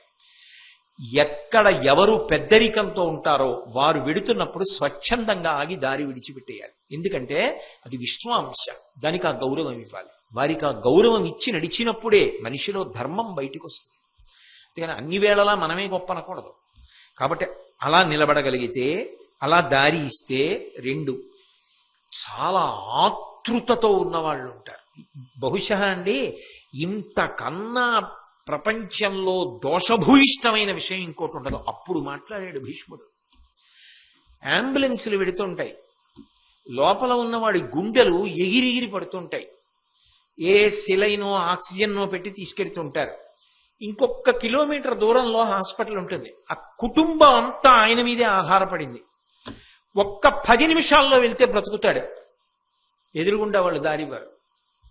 అలాగే అడ్డంగా వెడుతుంటాడు, అలాగే ఉంటాడు, కానీ వాడు మాత్రం దారివాడు. పైన సైరన్ అలా వేస్తూనే ఉంటుంది. ప్రమాదకరమైన స్థితిలో రోగి ఉన్నాడు, దారి విడిచిపెట్టండి అని. వాళ్ళకి ట్రాఫిక్ సిగ్నల్ కూడా లేదు, అది వెళ్ళిపోవచ్చు. మనిషిగా పుట్టినందుకు కనీస గౌరవం. మన సాటి మనిషి వాడెవరో మనకి తెలియదు, కానీ ఆయన భార్య ఏడుస్తోంది, బిడ్డలు ఏడుస్తున్నారు. ఆయన బ్రతకాలని ఎంత తాపత్రయపడుతున్నారో. బ్రతికించడం మన చేతిలో లేదు, కనీసం దారి వదిలిపెట్టగలగడం మన చేతిలో. ఎంత పని మీద ఉన్నా నువ్వు కారు పక్కన పెట్టి అంబులెన్స్కి దారి వదిలిపెట్టాలి. ఒక రోగి వెడుతున్నప్పుడు ముందు దారి ఇచ్చేసి. రోగికి దారి ఇవ్వడం కన్నా ధర్మం ఇంకోటి లేదు. నేను పూజలు చేస్తానండి, పునస్కారాలు చేస్తానండి అని అంబులెన్స్కి అడ్డెడితే వాడు ధర్మాత్ముడు కాడు ధర్మరాజా, నువ్వు లెక్కలోకి తీసుకోకన్నాడు అంతే భీష్ముడు. ఎప్పుడు మాట్లాడాడండి ఇవన్నీ? అంపశయ్య మీద పడుకుని మాట్లాడాడు. శాంతి పర్వం, అనుశాసనిక పర్వం మనం చదువుకుని మన పిల్లలకి చెప్తే ఉత్తమ పౌరులు తయారవుతారు. ఇంకింతకన్నా సివిక్ సెన్స్ అంటుంటారే, పౌరధర్మాలు, ఇంకింతకన్నా ఏ ఉంటాయి? నేను ఏదో మీకు రుచికి ఒక పద్యం చెప్తున్నా. భీష్ముడి నోటి వెంట వచ్చిన ప్రతి పద్యం ఒక్కొక్క కోణంలో ఒక్కొక్కలా మాట్లాడతాడు. కాబట్టి అలా దారి విడిచిపెట్టాలి. అలాగే ఏదో యజ్ఞయాగాది క్రతువులు ప్రధానమైనటువంటి సుముహూర్తాన్ని నిర్వర్తించడానికి వెళుతున్నటువంటి ఆ అర్చక బృందం, ఋత్విక్కులు, బ్రాహ్మణులు, వేదం చదువుకున్న వాళ్ళు ఉంటారు. అది సుముహూర్త సమయానికి సంబంధించింది కాబట్టి దారి చేయాలి. ఇది అలవాటు కాకపోతే, అంటే అసలు సమాజము గురించి ఆలోచించడం, కేరింగ్ ఫర్ ద సొసైటీ అనేటటువంటి దాన్ని భీష్ముడు ద్వాపర యుగంలో అంపశయ్య మీద పడుకుని చెప్పాడు ధర్మరాజుకి. రాజుగా పరిపాలించడం అంటే, ధర్మం నిలబడడం అంటే ఇది ధర్మరాజా. నీ ప్రజలకి ఇది అలవాటు చేయి, దీని గురించి చెప్పించు, ఇవన్నీ బాగా ప్రజలకు అలవాటు పడేటట్టు చెయ్యి. అది నిజమైన అభివృద్ధి. అది లేకుండా వచ్చిన భౌతికమైన అభివృద్ధి కానే కాదు. ఇన్ని వేల మోటార్ సైకిళ్ళని ఒక అంబులెన్స్కి దారివ్వడం చేత కానప్పుడు ఆ ప్రజల గురించి ఏమని చెప్పుకుంటారు రేపు పొద్దున్న? అలా ఉండకూడదు ధర్మరాజా. తెగేసి చెప్పేశాడు భీష్మాచార్యుడు, ఇంతకన్నా కఠినంగానే మాట్లాడడం మర్యాద కాదు. కాబట్టి అర్హులైన వారికి దారి విడవాలి, పెద్దలైన వారికి ప్రదక్షిణంగా వెళ్ళాలి. ఎవరు పెద్దలైన వారు? అగ్నిహోత్రం ఉంది, దాన్ని కుడి చేతి వైపు ఉండేటట్టుగా వెళ్ళాలి తప్ప దాన్ని ఎడం వైపు ఉండేటట్టుగా వెళ్ళకూడదు. అగ్ని కనపడింది, ప్రదక్షిణంగా వెళ్ళాలి. వృద్ధులు కనపడ్డారు, ప్రదక్షిణంగా వెళ్ళాలి. ఎద్దు కనపడింది, ప్రదక్షిణంగా వెళ్ళాలి. ఆవు కనపడింది, ప్రదక్షిణంగా వెళ్ళాలి. దేవాలయం కనపడింది, ప్రదక్షిణంగా వెళ్ళాలి. దేవుడు, ఉత్సవమూర్తి కనపడ్డారు, ప్రదక్షిణంగా వెళ్ళాలి. అలాగే గోశాల కనపడింది, ప్రదక్షిణంగా వెళ్ళాలి. వేదం చదువుకున్న వాళ్ళు కనపడ్డారు, ప్రదక్షిణంగా వెళ్ళాలి. పరమ ధర్మాత్ముడైన ధార్మికుడు కనపడ్డాడు, ప్రదక్షిణంగా వెళ్ళాలి.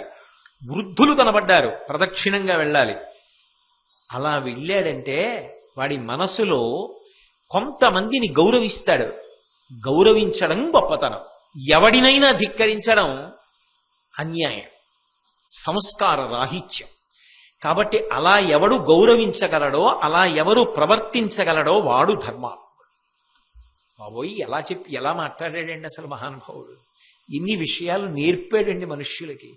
ఇది లేనప్పుడు ఎన్ని ఉపవాసాలు చేశావు, ఎన్ని తులసి దళాలెట్టుకు వెళ్ళావు, ఎన్ని మారేడు దళాలెట్టుకు వెళ్ళావు, ఎప్పుడు స్నానం చేశావు, ఎక్కడ స్నానం, ఏమి ఉపయోగం ధర్మరాజా? మనిషి మనసులో మార్పు రావాలి, సమాజం గురించి ఆలోచించాలి. అది నిజమైన ధర్మం సుమా. అప్పుడు మాట్లాడాడు సమాజ సేవ గురించి. కాబట్టి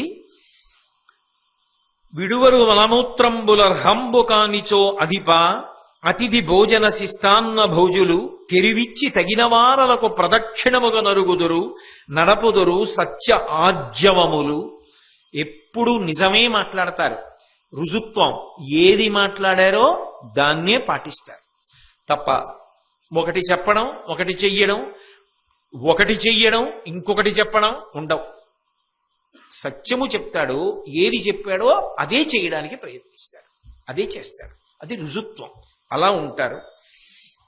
అలాగే శరణు సొచ్చిన కాతురు. ఎంత తప్పు చేసిన వాడు కానివ్వండి, అయా నన్ను క్షమించండి అన్నాడు అనుకోండి, అంతే, మర్చిపోతాడు, వదిలిపెట్టేసి కౌలించుకుంటాడు. పరమస్నేహ భావనతో ఉంటాడు. క్షమించండి అన్నాడు అనుకోండి, అంతే, ఇక పట్టించుకోండి. అది గొప్పతనం. కాబట్టి శరణన్న వారిని కాపాడతాడు. సురతగుప్తి పరులు, దీని గురించి పెద్ద వ్యాఖ్యానం చేయక్కర్లేదు. ప్రతివారు పెళ్లి చేసుకుంటారు, సంతానాన్ని కంటారు. కానీ ఈ రెండిటికి మధ్యలో జరిగేటటువంటి విషయం గురించి, తను తన భార్య ఏకాంతంగా పడుకున్నప్పుడు జరిగేటటువంటి కొన్ని విషయాల గురించి ఎప్పుడూ ఎవరితో మాట్లాడనివాడు, ఎన్నడూ మాట్లాడకూడదు. అలా మాట్లాడకుండా మాట మీద జాగ్రత్త ఉండేవాడు, అదుపు ఉండేవాడు. అంతేకాని అర్థం పర్థం లేకుండా అన్నీ మాట్లాడడం అలవాటైన వాడు కానివాడు. నిజదార తృప్తులు. తన భార్య యందు అపారమైన ప్రేమ ఉన్నవాడు, తన భార్య వలనే ఇంద్రియముల తృప్తిని పొందేటటువంటి వాడు. గురు వినీతుడు. గురువు గారి పేరు చెప్పేటప్పటికి 2 చేతులు జోడించి నమస్కరించి గురువు గారి పేరు చెప్పేటప్పటికి నేల మీద పడిపోతాడు. గురువు అంటే అంత గౌరవం ఉన్నవాళ్ళు. అమల హృదయులు. మనసులో కల్మషం దానివల్ల పోతుంది, ఈ ఆచరణ వల్ల. ఈ కల్మషం పోయిన మనసు ఉన్నవాళ్ళు సంతోషం అరగలరు. ఇటువంటి వాళ్ళు ఎవరున్నారో వాళ్ళు సాధు పురుషులు. వాళ్ళు ఎక్కడున్నా సంతోషంగా ఉంటారు. అలాంటి వాళ్ళు ఎక్కడుంటారో అక్కడ కూడా సంతోషంగా ఉంటారు. కాబట్టి ధర్మరాజా అటువంటి వారు సాధు పురుషులని గుర్తుపెట్టుకో అంటే ధర్మరాజు గారు ఒక ప్రశ్న అడిగాడు. చాలా బాగుంది మీరు చెప్పింది తాత, కానీ తాతగారు ఇవన్నీ పాటించేవాళ్ళు కొంతమంది ఉన్నారు, కానీ వాళ్ళకి ఏదో రోగం వస్తూ ఉంటుందే, వాళ్ళు బాధపడుతుంటారే శారీరకంగా. అంత ధర్మం పాటించేవాడు, అంత మంచివాడు, ఆయనకి అనారోగ్యం రావడం ఏమిటి? ఆయన దగ్గర ఎక్కువ డబ్బు ఉండదు, ఆయన పెద్ద ఐశ్వర్యవంతుడై ఉండడు, ఏదో రెక్కాడితే కానీ డొక్కాడదు, అలా జీవిస్తూ ఉంటాడు. అధర్మాత్ముడు ఉంటాడు, వాడు దీర్ఘాయుర్దాయం పొందుంటాడు, వాడికి ఆరోగ్యం బాగుంటుంది, వాడు మంచి పటుత్వంతో ఉంటాడు, వాడికి చాలా డబ్బు వస్తూ ఉంటుంది.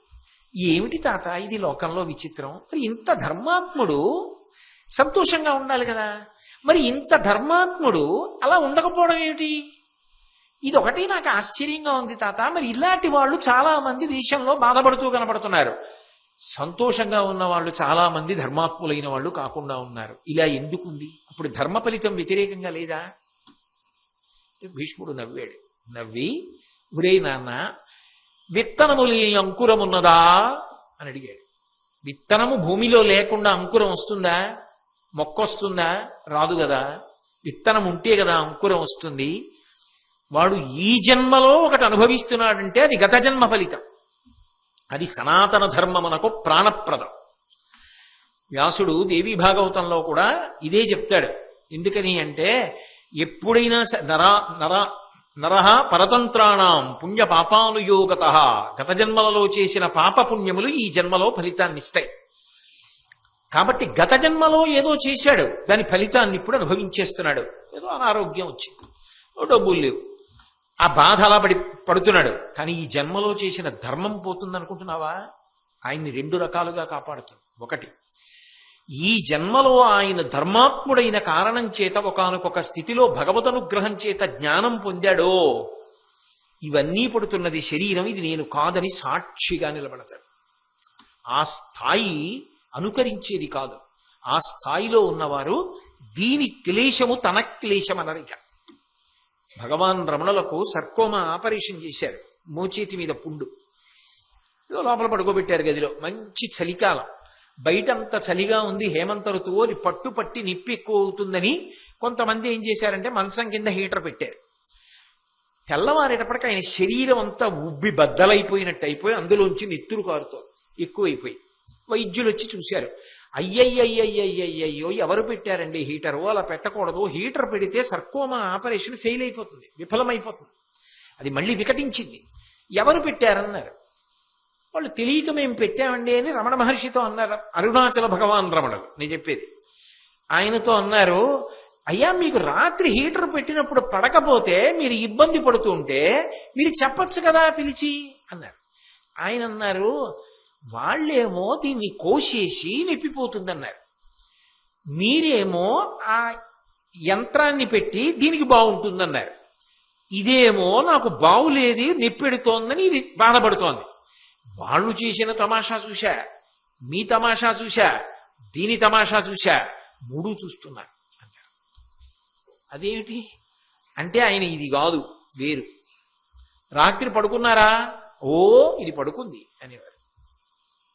ఇది వేరు, నేను వేరు, నేను దీన్ని ధరించాను. అందుకే మృత్యు సమయమునందు కూడా పరమ సంతోషాన్ని ప్రకటించి, అమ్మయ్య ఇందులోంచి విడుదల పొందుతున్నానని ప్రాణవాయువు తెస్తుంటే వద్దని చెప్పి వదిలిపెట్టారు. భీష్ముడు అలాగే వదిలిపెట్టాడు. అంటే ప్రాణవాయువు తెస్తున్నాడని కాదు, మాఘమాసం వచ్చేసింది కాబట్టి. అలా జ్ఞానమునకు వెళ్ళిపోతాడనుకోండి, అప్పుడు శరీర బాధకి సాక్షి. రామకృష్ణ పరమహంసకి వచ్చింది రాచపుండు, సాక్షి. వివేకానందుడు శరీరాన్ని సాక్షిగా వదిలిపెట్టేశాడు. మహాత్ములైనటువంటి వారు తమ అనారోగ్యానికి, తమ బాధలకు తాము సాక్షిగా ఉండి దానితో తాదాత్మ్యత చెందకుండా ఇది బాధపడుతోంది అని గమనించి చిట్ట చివర ఇది పడిపోతున్నప్పుడు కూడా ఇది పడిపోతోందని తాము సాక్షిగా ఉండిపోతారు. ధర్మానుష్ఠాన బలము చేత జ్ఞానము కలిగి పునరావృత్తి రహిత శాశ్వత శివ సాయుధ్య స్థితిని పొందేస్తారు. అలా వచ్చు. లేదా గత జన్మలలో చేసిన పాపపుణ్యముల వలన ఈ జన్మలో కష్టపడినా ఈ జన్మలో చేసిన ధర్మం మాత్రం పోదు, వచ్చే జన్మలో కాపాడుతుంది. ఎందుకో తెలుసా ధర్మరాజా? ఏముందయా జీవితం, కొంతకాలం ఉంటాడు, వదిలిపెట్టాలిగా. సుఖపడినట్టుగా కనపడుతున్నవాడు ఉన్నాడే, వాడు ఇప్పుడు వదిలిపెట్టిన తర్వాత బాధ వాడికి అప్పుడు మొదలవుతుంది. వీడికి బాధ పూర్తయి సుఖం మొదలవుతుంది. కాబట్టి నేను నీకు ఒక మాట చెప్తాను చూడు. సాధులింద్రియ విభ్రాంతి సంహరింతురు, అఘము తెలిసి ప్రాయశ్చిత్తమాచరింతురు, అప్రకాశంబుగా ధర్మమాచరింతురు, అఖిల భూత దయాళుత్వం అరగలరు. సాధు పురుషులైన వాళ్ళు ఎప్పుడూ కూడా ఇంద్రియముల యొక్క విశృంఖలత్వాన్ని అరికడతారు. అలాగే పాపకర్మలేవి తెలుసుకుని ఆ పాపకర్మలు చెయ్యకుండా ఉంటారు. తాము ఏదైనా మంచి పనులు చేస్తే దాన్ని చాలా రహస్యంగా ఉంచుతారు. అడగక ముందే దానిని చెప్పరు. అడిగిన తరువాత చెప్పవలసి వస్తే తప్పకపోతేనే చెప్తారంతే. అంతేకాని అసలు తాము చేస్తున్న మంచి పనిని తాము చెప్పరు. అన్ని ప్రాణుల పట్ల విశేషమైనటువంటి దయతో ప్రేమతో ఉంటారు. నీకు ఒక మాట చెప్తాను. అటువంటి వారు, అటువంటి ధర్మాత్ములు అలగు తపములు తొలుమేన కలిగెనీని విధికి కొనువచ్చునన్నరు విపుల భోగములు, పురాకృత వృద్ధ సేవల ఫలించు బుద్ధి కలిమియు విద్యల బొలుచుటయును. ఒక జన్మలో వాడు పెద్దల్ని సేవించాడు, గురువుగారిని సేవించాడు, తల్లిని సేవించాడు, తండ్రిని సేవించాడు, సమాజంలో పెద్దల్ని సేవించాడు, ఎంతో గౌరవంతో బ్రతికాడు పెద్దల పట్ల. వాడు తర్వాత జన్మలో ఏది పొందుతాడో తెలుసా? గొప్ప విద్యావంతుడవుతాడు. ఒకసారి వింటే వచ్చేస్తుంది, ఒకసారి చూస్తే వచ్చేస్తుంది. వాడు అంత గొప్ప ప్రజ్ఞాశాలి అవుతాడు. ఎక్కడి నుంచి వచ్చాయో తెలివితేటలు. అందరికీ అలా ఎందుకు ఉండదు? ఒకే తల్లి కడుపున కవల పిల్లలు ఒకే సమయంలో పుట్టినా ఒకడికి ఉన్న తెలివితేటలు రెండో వాళ్ళకు ఉండవు. ఎందుకు ఉండవు అంటే వాడు జీవుడు గత జన్మలలో ఏది చేశాడో దాని వలన అది ప్రాప్తిస్తుంది. పెద్దల సేవ వలన వచ్చేటటువంటి ఫలితమేమి? అపారమైన తెలివితేటలు, విద్యావంతుడు అవుతాడు. అలాగే తొలిమేన అహింసారుచి కలిగిన దీర్ఘాయువందు కారణభూతంబులు భువరా, ఇవి ఈ గుణములు లేమియు కీడులకును మూలంబరయన్. అహింసా ప్రవృత్తితో ఎవ్వరినీ కూడా బాధ పెట్టకుండా ఉండాలి అనేటటువంటి ప్రయత్నంతో, ఎప్పుడూ ఎవరిని బాధ పెట్టకుండా ఉండడానికే ప్రయత్నం చేస్తూ అలాగే జీవితం అంతా నియమం పాటించిన వాడు ఎవరు ఉంటాడో వాడు తర్వాత జన్మలో అనారోగ్యం లేకుండా ఆరోగ్యంతో దీర్ఘాయుష్మంతుడు అవుతాడు. అహింసావ్రతం పాటించాడు గత జన్మలోని గుర్తేమి? ఈ జన్మలో దీర్ఘాయుష్మంతుడై ఆరోగ్యంతో ఉంటాడు. అందువలన వాడు ఈ జన్మలో తప్పులు చేస్తున్నా గత జన్మ ఫలితం వస్తోంది వాడికి. ఇప్పటి ఫలితం ఒకప్పుడు అనుభవిస్తాడు తర్వాత. కాబట్టి అది జన్మ పరంపరలలో చేసినటువంటి పాపపుణ్యముల యొక్క ఫలితములు సుఖదుఖములుగా వస్తున్నాయి. నీకు ఈ దుఃఖం వద్దనుకుంటే ఇప్పుడైనా ధర్మం చేయి. అంతేకాని ఇప్పుడు ధర్మాన్ని వదిలిపెడితే శాశ్వతంగా సుఖాన్ని ఉంచుకుంటానని మాత్రం అనలేవు, సాధ్యం కాదు. ధర్మమే శ్రీరామ రక్ష. అందుకే వినుము, దానంబు తపమును వృద్ధ సేవనము అహింసయు నియత కృత్యములు సర్వజనులకి మహాగుణములు మనమునందు దృఢముగా నిలిపి నడుపుము ధీరవర్య. ధర్మరాజా, ఒక రాజుగా నీ ప్రధాన కర్తవ్యం ఏమిటో తెలుసా? ప్రజల బాగోగులు చూచుట అన్న మాటకు అర్థం ఏమిటో తెలుసా? ఇప్పుడు బాగుండడం కాదు, వాళ్ళు ఎప్పటికీ బాగుండేటట్టు చూడాలి అంటే రాజు ధర్మ ప్రచారమునకు పెద్దపీట వెయ్యాలి. వేసి దానం చెయ్యడం, తపస్సు చేయడం, పెద్దవాళ్ల సేవ చెయ్యడం, ప్రాణులను హింస పెట్టకపోవడం, మాటల చేత హింస, మనసులో హింస, చేతల చేత హింస చెయ్యకుండా ఉండడం, ఎవడు చెయ్యవలసిన పని వాడు చెయ్యడం, కర్తవ్యత, నిష్ఠ, ఇటువంటి మంచి గుణములు ప్రజలు స్వచ్ఛందంగా ఎవరికి వారు ఆచరించేటట్టుగా పూనిక కలిగేటట్టుగా ధర్మ ప్రచారం చెయ్యాలి. చేస్తే వాళ్ళు ఇక్కడా సుఖపడతారు. ఎందుకని? ధర్మావలంబనము చేత ఇక్కడ కష్టం వచ్చినా తట్టుకు నిలబడతారు. ఉత్తర జన్మల యందు ఇటువంటి బాధలు పొందరు. అది నిజంగా ప్రజల యొక్క బాగోగులు చూచుట. కాబట్టి ధర్మరాజా, అవి ప్రజల యందు దృఢముగా నిలబడేటట్టుగా ప్రయత్నం చెయ్యి అని చెప్పి, ధర్మరాజా ఇక ఉత్తరాయణ పుణ్యకాలం దగ్గరికి వచ్చేస్తోంది. నువ్వు ఎన్నో అడిగావు, నేను ఎన్నో చెప్పా. ఇక పైన ఉత్తరాయణ పుణ్యకాలం వచ్చాక రా. ఆ వచ్చేటప్పుడు నా అంత్యేష్టి సంస్కారానికి నేను వెళ్ళిపోతాను కాబట్టి, నేను వెళ్ళిపోతానంటే శరీరం వదిలిపెట్టేస్తాను కాబట్టి ఉత్తరాయణంలో, అప్పుడు నా శరీరాన్ని దహనం చేయడానికి కావలసిన సంభారములన్నీ పట్టుకుని రా అని పరోక్షంగా ఆజ్ఞాపించాడు. బహుశః నాకు తెలిసినంత వరకు వాంగ్మయంలో ఒక ఊరు వెళ్ళేవాడు ప్రయాణానికి పెట్టె సర్దుకున్నట్టు, ఏదో ఒక అవసరమైన వస్తువుని ఎవరినో తెమ్మన్నట్టు, తాను ప్రాణం ఉత్తరాయణంలో విడిచిపెట్టాలనుకున్నాడు కాబట్టి ఆ ముహూర్తానికి కావలసిన పదార్థాలన్నీ పట్టుకుని ధర్మరాజు గారిని ఆజ్ఞాపించి పంపి ప్రశాంతంగా అంపశయ్య మీద పడుకున్నవాడు భీష్మాచార్యుడు ఒక్కడే. ఉత్తరాయణ పుణ్యకాలం వచ్చింది, మాఘమాసం అష్టమి తిథి వచ్చింది. ధర్మరాజు గారు వచ్చాడు. వచ్చి ఒక మాట అన్నాడు. అనఘా వచ్చితి ధర్మనందనుడా ప్రణతి ఆచరించదా, నా పలుకు అవధరింపనవసరంబేని విను సమయంబు మార్చి అగ్ని మొదలుగా తేదగున అట్టివాని తెచ్చితి ఋత్విజుల్ వచ్చిరి హరియు నీ తనయుడు ధృతరాష్ట్రుడును సమస్త బంధులు కల మహీపతులు విప్రులు పౌరుజనులు ఏతించిరి సదయహృదయ వీరి చూడుము కొనువిచ్చినావుడు అన్న ఆ మహాత్ముండు అందర చూచి ఈ నృపాలు కేలు తెమల్చుచు మెలుచేసితి దైవయోగంబు కాదే నీ ఒదవుటరయా మనుజనాథ మాఘమాసంబు శుక్లపక్షంబు నామమున సంప్రమోద మావహిల్ల చేసెనని అభినందించి అతనికధిక హర్షమావహించే. ధర్మరాజు గారు మాఘమాసంలో ఉత్తరాయణ పుణ్యకాలంలో శుక్లపక్షంలో అష్టమి తిథి నాడు ఉత్తరాయణ పుణ్యకాలం వచ్చేసిందని తాతగారి దగ్గరికి వెళ్ళాడు.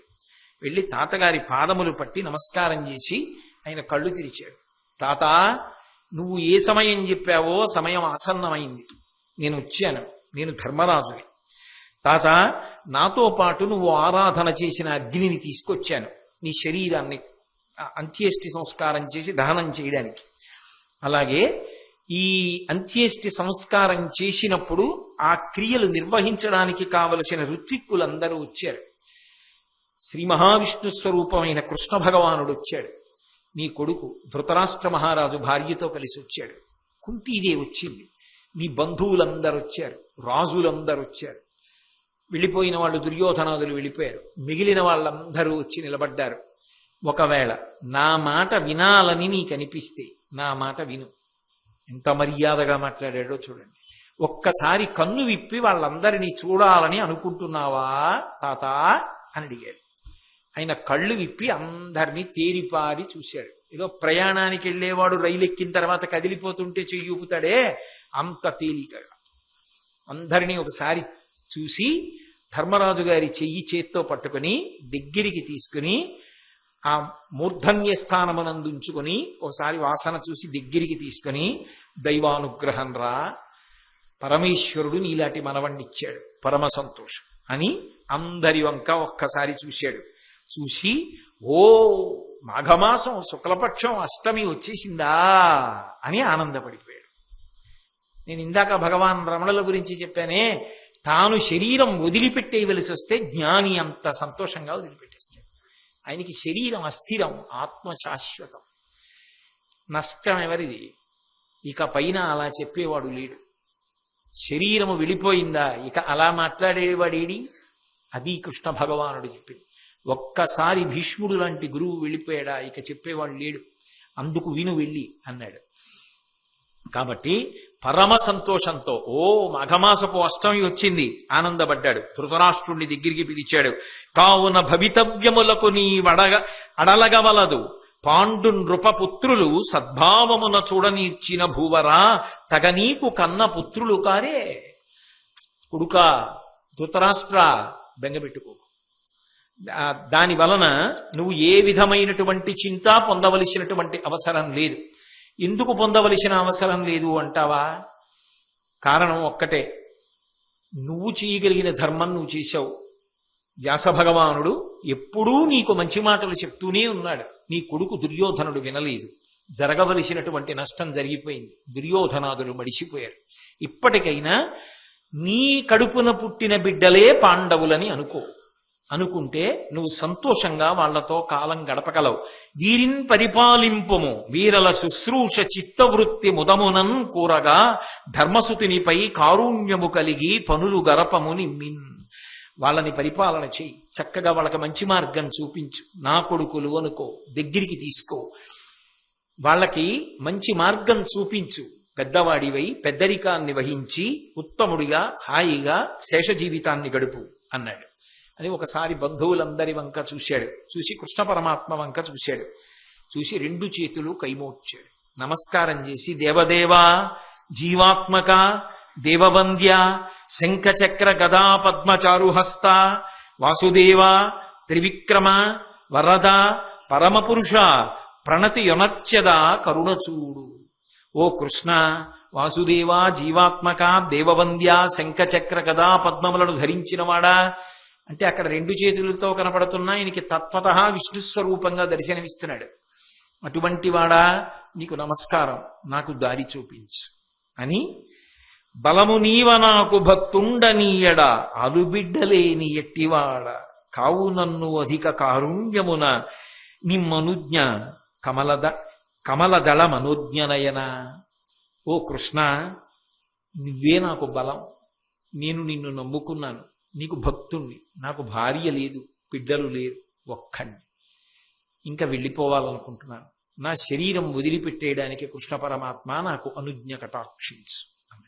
మహానుభావుడు స్వచ్ఛంద మరణం. ఆయన తలుచుకుంటే నిజానికి ఎప్పుడు కావాలంటే అప్పుడే విడిచిపెడతాడు.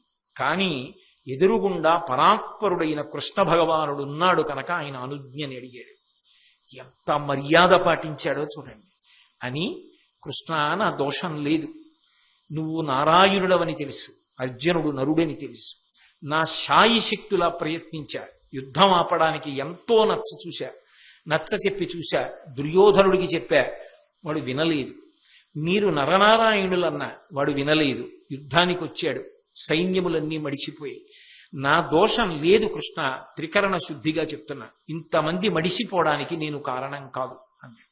కృష్ణుడు అన్నాడు భీష్ముణ్ణి చూసి, కీడొకప్పుడు లేదు, కృతపుణ్యుడవు, తండ్రి వలని భక్తి పెంపుకలవు, దానగాదే బంటు ఓలిగంగేయ, మృత్యువు నీ వశమున నిలిచే నిర్భరముగా. నాయన భీష్మ, ఎందుకయా బెంగ పెట్టుకున్నటువంటి మాటలు మాట్లాడతావు? అసలు నీ యందు తప్పు ఎప్పుడైనా ఉందా? ఇప్పుడు లేదంటే ఏమిటి? నీ జీవితం మొత్తం మీద తప్పు లేదు. భగవంతుడు ధ్రువపత్రం ఇచ్చాడు. ఇటువంటి వ్యక్తి వాంగ్మయంలో ఇక కనపడడం. మహాభారతంలో అంత ఉత్కృష్ట స్థానాన్ని పొందాడు భీష్మాచార్యుడు. కాబట్టి కీడొకప్పుడు లేదు, కృతపుణ్యుడవు, నీలాంటి పుణ్యాత్ముడు ఈ లోకంలో ఇంకొకడు పుడతాడన్న నమ్మకం లేదు. తండ్రి వలని భక్తి పెంపుగలవు, తండ్రి గారంటే అపారమైన భక్తితో అర్ధకామములను విడిచిపెట్టేశావు. నీలాంటి వ్యక్తి ఎక్కడుంటాడు? లోకంలో ఏ కొడుకు నీలా ఉండే అవకాశం లేదు. దానగాదే, అందువలన కదా లోకంలో అందరినీ భయపెట్టే మృత్యువు నీకు బంటులా నిలబడింది. నువ్వు అడిగితే తప్ప శరీరం వదిలిపెట్టడానికి వీల్లేదు. మృత్యువు నిన్ను గ్రసించాలి. మృత్యువుని జయించావు, నువ్వు పిలిస్తే తప్ప రావడానికి వీల్లేదు. అలా ఆగిపోయింది. ఇంత మందిలో, ఇన్ని కోట్ల మందిలో నీలా మృత్యువుని దాసుణ్ణి చేసుకున్నవాడు ఉన్నాడా? భీష్మ, నీ గొప్పతనానికి ఇంతకన్నా తార్కాణం ఉంటుందా? మహానుభావ, నిన్ను చూసి సంతోషిస్తున్నానయ్యా. నీలాంటి వాడు ధ్రువతార ఈ లోకానికి రావడమే గొప్పతనం. అంపశయ్య మీదుండి ఇన్నాళ్ళు ఇన్ని ధర్మాలు చెప్పావు కదయ్యా అన్నాడు.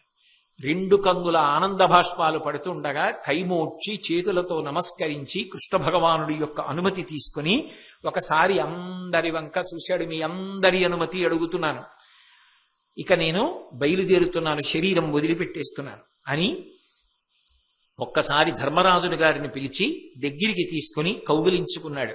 చరమ సందేశం, ఆఖరి మాటలు చెప్తున్నాను, బాగా వినండి. క్రూరత్వాన్ని విడిచిపెట్టండి. మనసులో కాని, శరీరంతో కాని, క్రియచేత కాని ఎన్నడూ క్రౌర్యంతో ప్రవర్తించకండి. పరమ ప్రశాంతంగా వేరొకరి శాంతిని కాంక్షించండి. అది ఈ దేశం గొప్పతనం. ఎటువంటి చరమ సందేశాలు ఇచ్చారో చూడండి మహాత్ములు. అక్రూరులై జీవించండి, సత్యవచనులై జీవించండి. భగవంతుడు మనిషికొక్కడికే స్వరపేటికి ఇచ్చాడు, దాన్ని అబద్ధం అడ్డానికి వాడకండి, సత్యాన్ని పలకండి అని చెప్పి ధర్మరాజుని పిలిచిన ఆయన, బ్రాహ్మణులు పూజ్యులు, నేను యుద్ధం చేసి జయించి తెచ్చిన ధనరాశులున్నాయి, అవి తెప్పించని చెప్పి అంపశయ్య మీద కూర్చుని బ్రాహ్మణుణ్ణి పిలిచి ఆ బ్రాహ్మణులకందరికీ చిట్ట చివర దానాలు చేశాడు.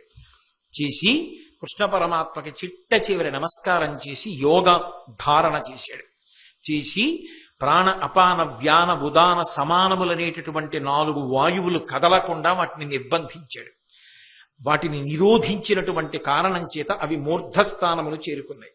చేరుకున్న తరువాత మెల్లగా ఒక్కొక్క చోటు నుంచి శరీరంలో కాలి బొటనవేలి గోటి దగ్గర నుంచి ప్రాణవాయువుని ఉపసంహారం చేశాడు. ఉపసంహారం చేసి వెనక్కి లాగేస్తుంటే లోపల ఉన్న ఎముకలన్నీ కరిగిపోతూ శల్యములు లేకుండా అయిపోయింది శరీరం. నేనెక్కడ చదవలా వాంగ్మయంలో ఇంతటి మహాత్ముడు, ఇంతటి యోగధారణ శక్తి ఉన్నవాణ్ణి నేను చూడలా. కృష్ణుడంతటి వాడు ఆశ్చర్యచకితుడై అలా నిలబడిపోయాడు. ఉపసంహారం చేస్తుంటే ఎముకలన్నీ కరిగిపోతున్నాయి. మెల్లిగా ఒక్కొక్క చోటు నుంచి లాగేశాడు ప్రాణాన్ని. ఉపసంహారం చేసి ప్రాణములన్నింటినీ కూడా మూర్ధన్య స్థానమునకు చేర్చాడు.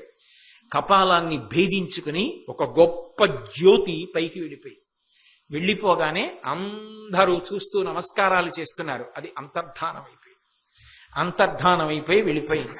చూశాడు కృష్ణ భగవానుడు, ధర్మరాజు, వీళ్ళందరూ చూశారు. పైనుంచి పెద్ద పుష్పవృష్టి పడింది. దేవతలు నగారాలు మోగించారు. మాట తడబడుతోంది నాకు. దేవతలు నగారాలు మోగించారు. పెద్ద పుష్పవృష్టి పడింది. వెంటనే ధర్మరాజాదులు అగరు, చందనం అవన్నీ తీసుకొచ్చారు. చితి పేర్చారు చందనపు చెక్కలతోటి. అగరు ధూపం అన్నీ వేశారు. ఆయన ఒళ్ళంతా చందనాన్ని అలదారు. మంచి పట్టుబట్ట శరీరానికి అంతటికీ చుట్టారు. ఒళ్ళంతా మణిహారములను అలంకారం చేసి ఇంతటి మహాత్ముడు ఇక మళ్ళీ రాడు అని తలవైపు నకుల సహదేవులు పట్టుకున్నారు. కాళ్ల వైపు ధృతరాష్ట్ర మహారాజు, ధర్మరాజు పట్టుకున్నారు. పట్టుకుని ఆ శరీరాన్ని ఎత్తి పాడి మీద ఉంచారు. దాన్ని తీసుకుని వెడుతూ ఉంటే భీమార్జునులు 2 పక్కల నిలబడి చామరం వేశారు. ఆ కురువంశంలో వృద్ధకాంతలందరూ విసిరికర్రలు పట్టుకుని విసిరారు. దాన్ని శవవాహనం మీద ఉంచి ఆ అంత్యేష్టి సంస్కారాన్ని నిర్వహించవలసినటువంటి ప్రదేశానికి తీసుకెళ్లారు. ధౌమ్యుడు వచ్చి దానికి కావలసినటువంటి అగ్నికి సంబంధించిన సంస్కారం అంతా చేసి హోమం చేశాడు. వ్యాసుడు, దేవలుడు, నారదుడు ఇటువంటి మహర్షులందరూ వచ్చారు. మహానుభావుడు. ఇటువంటి వాడిక రాడు భూమి మీదకి. ఎన్ని ధర్మాలు చెప్పాడు, ఎంత సత్యవచనుడు బ్రతికాడు, ఎంత పరాక్రమశాలి. అర్ధకామములను తండ్రి కోసం విడిచిపెట్టాడు. ఇక ఇటువంటి వాడు రాడని ఈ శరీరమునకు ఆఖరి దర్శనం. ఇది పంచభూతములలో కలిసిపోతోందని చూస్తున్నారు. అందరూ పెద్ద పెద్ద కుండలతో నీటిని ఆ శరీరం మీద పోశారు. భగ్గున జ్వాలలేగి ఆకాశమంతా కాంతులొచ్చాయి. ఆ శరీరము దహనమైపోయి బూది కుప్పలై పడిపోయి అని వెడుతున్నప్పుడు ధృతరాష్ట్ర మహారాజు యొక్క కొడుకు మాత్రం యుయుత్సుడు గొడుగు పట్టాడు. ఆయన ఒక్కడు ఆ అదృష్టాన్ని పొందాడు. బతికినవాడు ఆయన ఒక్కడే, వైశ్యకాంత యందు పుట్టినవాడు. భీష్ముడి యొక్క అంత్యేష్టి సంస్కారం పూర్తయిపోయింది. అప్రదక్షిణంగా పాండవులందరూ చితికి తిరిగి ధృతరాష్ట్రుడితో కలిసి గంగానది స్నానం చేశారు. గంగమ్మ పైకి లేచి ఇంత గొప్ప కొడుకుని కన్నాను. ప్రపంచ వాంగ్మయంలో ఇక పూర్వం కానీ ఇక ముందు కానీ ఇటువంటి వాడు ఉండడు. అటువంటి కొడుకుని కన్నా. ఏమిటి ఆయన చేసిన తప్పు? తమ్ముడికి పెళ్లి చెయ్యాలని అంబాలికల్ని తీసుకెళ్లాడు. అంబాలికలు అంగీకరించారు. అంగీకరించలేదు. అంగీకరించకపోతే ఆమె ఎవరిని ఇష్టపడిందో వాళ్ళ దగ్గరికి పంపాడు. దానికోసం అంత పట్టుపట్టి అంత తపస్సు చేసి భీష్ముణ్ణి చంపుతానని వరం పొంది శిఖండి అయి యుద్ధంలో నిలబడి పడగొట్టింది ఒక ధర్మాత్ముణ్ణి. ఏం సాధించింది? అదే కీర్తి? అదే నా కొడుకుని పడగొట్టడం? ఇటువంటి కొడుకు పడిపోయినా నేను బ్రతికున్నానని ఆక్రోశించింది. అప్పుడు వేదవ్యాసుడు వచ్చి ఊరార్చాడు. ఆ మహాత్ముడికి అంత్యేష్టి సంస్కారం చేశారు. ఇప్పటికీ కూడా బహుశః ఇన్ని కావ్యాలున్నా ఇన్ని పురాణాలున్నా మనుష్య జాతి భీష్ముడికి ఇచ్చిన గౌరవాన్ని మాత్రం ఇంకెవ్వరికి ఇవ్వదు. ఎందుకని అంటే మాఘే మాసి సితాష్టమ్యాం సతిలం భీష్మతర్పణం శ్రాద్ధంచయే నరాహ కుర్యు తేస్యు సంతతి భాగినః. ఇప్పటికీ మాఘమాసంలో శుక్లపక్షంలో అష్టమి తిథి నాడు నువ్వులతో కలిపి తండ్రి తల్లి ఉన్నా కూడా ప్రతి వాళ్ళు భీష్ముడికి తర్పణ ఇస్తారు. అంతేకాదు సంతతి లేని వాళ్ళు భీష్ముడికి తద్దినం పెడితే సంతతి కలుగుతుంది. శుక్లాష్టమ్యాం తు మాఘస్య దద్యాత్ భీష్మాయయో జలం సంవత్సర కృతం పాపం తక్షణాత్ దేవనశ్యతి. మాఘమాసంలో శుక్లపక్షం అష్టమి తిథి నాడు ఎవరు తర్పణ భీష్ముడికి విడిచిపెడతారో అటువంటి వారికి సంవత్సరంలో చేసినటువంటి పాపమంతా నశించిపోతోంది. ఆ తర్పణ చేసేటప్పుడు వైయాఘ్రపద్య గోత్రాయ సంకృత్య ప్రవరాయ చ గంగాపుత్రాయ భీష్మాయ ఆజన్మ బ్రహ్మచారిణి అపుత్రాయ దదాంయే తత్ ఉదకం భీష్మవర్మణి అన్న శ్లోకంతో ఆయనకి తర్పణ విడిచిపెడతారు. అంత గొప్ప స్థితిని సమస్త మనుష్య కోటియందు ద్వాపర యుగంలో వెళ్ళిపోతే కలియుగంలో ఇప్పటికీ ఎప్పటికీ అందరి చేత తర్పణ అందుకుని శ్రాద్ధం పెట్టించుకున్నటువంటి ఘనత పొందినవాడు ఎవరంటే భీష్ముడు ఒక్కడే. అంతటి మహానుభావుడు భీష్ముడు వెళ్ళిపోయాడు. ధర్మరాజు గారికి పట్టాభిషేకం జరిగింది. చాలా సంతోషించాడు. అందరూ ఆనందించారు. ఆయన కూడా వెళ్ళిపోవాలి కదా, మరి ఎప్పుడోప్పుడు వెళ్ళిపోవాలి. వసువులలో కలిసిపోయాడు. ఉన్నన్నాళ్ళు ఉన్నాడు. లోకములకు అందించవలసిన ధర్మాన్నంతటినీ అందించాడు. ధర్మరాజు గారు పరమ ధార్మికంగా రాజ్య పరిపాలన చేశాడు. ప్రజలందరూ సుఖశాంతులతో ఉన్నారు. అందరూ ఎక్కడ చూసినా కృష్ణ కృష్ణ కృష్ణ అని కృష్ణనామాన్ని గానం చేశారు. ధర్మరాజు గారి పరిపాలనలో ఎక్కడ చూసినా ప్రజలకి ధర్మమునందు అనురక్తి. అంత అనురక్తితో చక్కగా అందరూ ధర్మానుష్ఠానం చేశారు. మహాభారతం ఇంత గొప్ప ధర్మాన్ని అందించింది. అత్యద్భుతంగా అలా ఆ ధర్మరాజు గారి యొక్క పరిపాలనలో భూమి అంతా కూడా సస్యశ్యామలంగా నెలకి 3 వానలతో పుత్రపౌత్రాదులతో అందరూ శోభిల్లగా, ఎక్కడూ దొంగతనాలు లేకుండా, ఎవ్వరూ వైధవ్యాన్ని పొందకుండా పరమ సంతోషంగా అందరూ ఆనందంగా జీవితం గడిపేటట్టుగా, ఎక్కడ చూసినా ధర్మకార్యాలతో పెద్దల యందు గౌరవంతో సమాజ హితంతో జీవనం చేస్తూ ఉండగా పరమ సంతోషంగా రాజ్యపాలన జరిగిందన్న మంగళవార్త దగ్గర ఇప్పుడు మే 22, 21 నాకు జ్ఞాపకం లేదు, అప్పుడు మొదలుపెట్టినటువంటి భారతం మీద ప్రసంగాల్ని ఇవాల్టితో పూర్తి చేసేస్తున్నాను. ఇక్కడితో ఆ ప్రసంగాల పరంపర పూర్తయిపోయింది. మళ్ళీ ఎప్పుడు ఈశ్వరాజ్ఞ అయిన నాడు పునఃప్రారంభం చేస్తాను. అలా ప్రారంభం చేసిన రోజున శ్రీకృష్ణ భగవానుడు అన్నదానితో ప్రారంభం చేస్తాను. వ్యాస భగవానుడు అని మొదలుపెట్టి నాకు జ్ఞాపకం ఉన్నంత వరకు మహాభారతంలో వ్యాసుడు, మహాభారతంలో కుంతి, మహాభారతంలో గాంధారి, మహాభారతంలో సైంధవుడు, మహాభారతంలో శల్యుడు, మహాభారతంలో హిడింబ, మహాభారతంలో ఘటోత్కచుడు, మహాభారతంలో మహానుభావుడు అర్జునుడే పడగొట్టినటువంటి కొడుకు ఆయన గురించి, అలాగే ఉలూచి, వీళ్ళందరి గురించి మాట్లాడాం. ఆ తర్వాత మహాభారతంలో అసలైన వాడు విదురుడు, ఆయన చెప్పినటువంటి నీతి గురించి, ఆ విదురుడి తర్వాత మహాభారతంలో ద్రోణాచార్యుల వారు, తర్వాత మహాభారతంలో భీష్మాచార్యుల వారు. ఇన్ని విశేషాలు 18 పర్వాలు పరిశీలిస్తూ చెప్పడం అంటే అది నా గొప్ప కాదు. కృష్ణ భగవానుడి అనుగ్రహం చేత ఏదో నా చేత భగవంతుడు మాట్లాడించినంత మాట్లాడాను. మీ అందరూ ఇంత కాలమైనా, వానైనా, ఎండైనా అంత భక్తితో, అంత ప్రేమతో, అంత ధర్మానురక్తితో ఇంతకాలం నుంచి ఈ ప్రసంగాలకు వచ్చి ఆదరభావంతో విన్నందుకు మీ అందరికీ హృదయపూర్వకమైన కృతజ్ఞతలను ఆవిష్కరిస్తున్నాను. మళ్ళీ ఏ డిసెంబర్లోనో ఎప్పుడో మళ్ళీ భగవదాజ్ఞ ఎప్పుడైతే అప్పుడు మహాభారతం మీద ప్రసంగాలు ప్రారంభం చేస్తాను. మీరు అలాగే కూర్చుంటే నేను మంగళం చెప్పి రేపు జరగబోయే శ్రీకృష్ణాష్టమి ఉత్సవ వేడుకల గురించి ఒక ప్రకటన చేస్తాను. మంగళాశాసనపరై మదాచార్య పురోగమై సర్వైశ్చ పూర్వైరాచార్యై సత్కృతాయాస్తు మంగళం. మంగళం కోసలేంద్రాయ మహనీయ గుణాత్మనే చక్రవర్తి తనూజాయ సర్వభౌమాయ మంగళం. ఉమాకాంతాయ కాంతాయ కామితార్థప్రదాయినే శ్రీగిరీశాయ దేవాయ మలినాథాయ మంగళం. సర్వం శ్రీ ఉమామహేశ్వర పరబ్రహ్మార్పణమస్తు. స్వస్తి.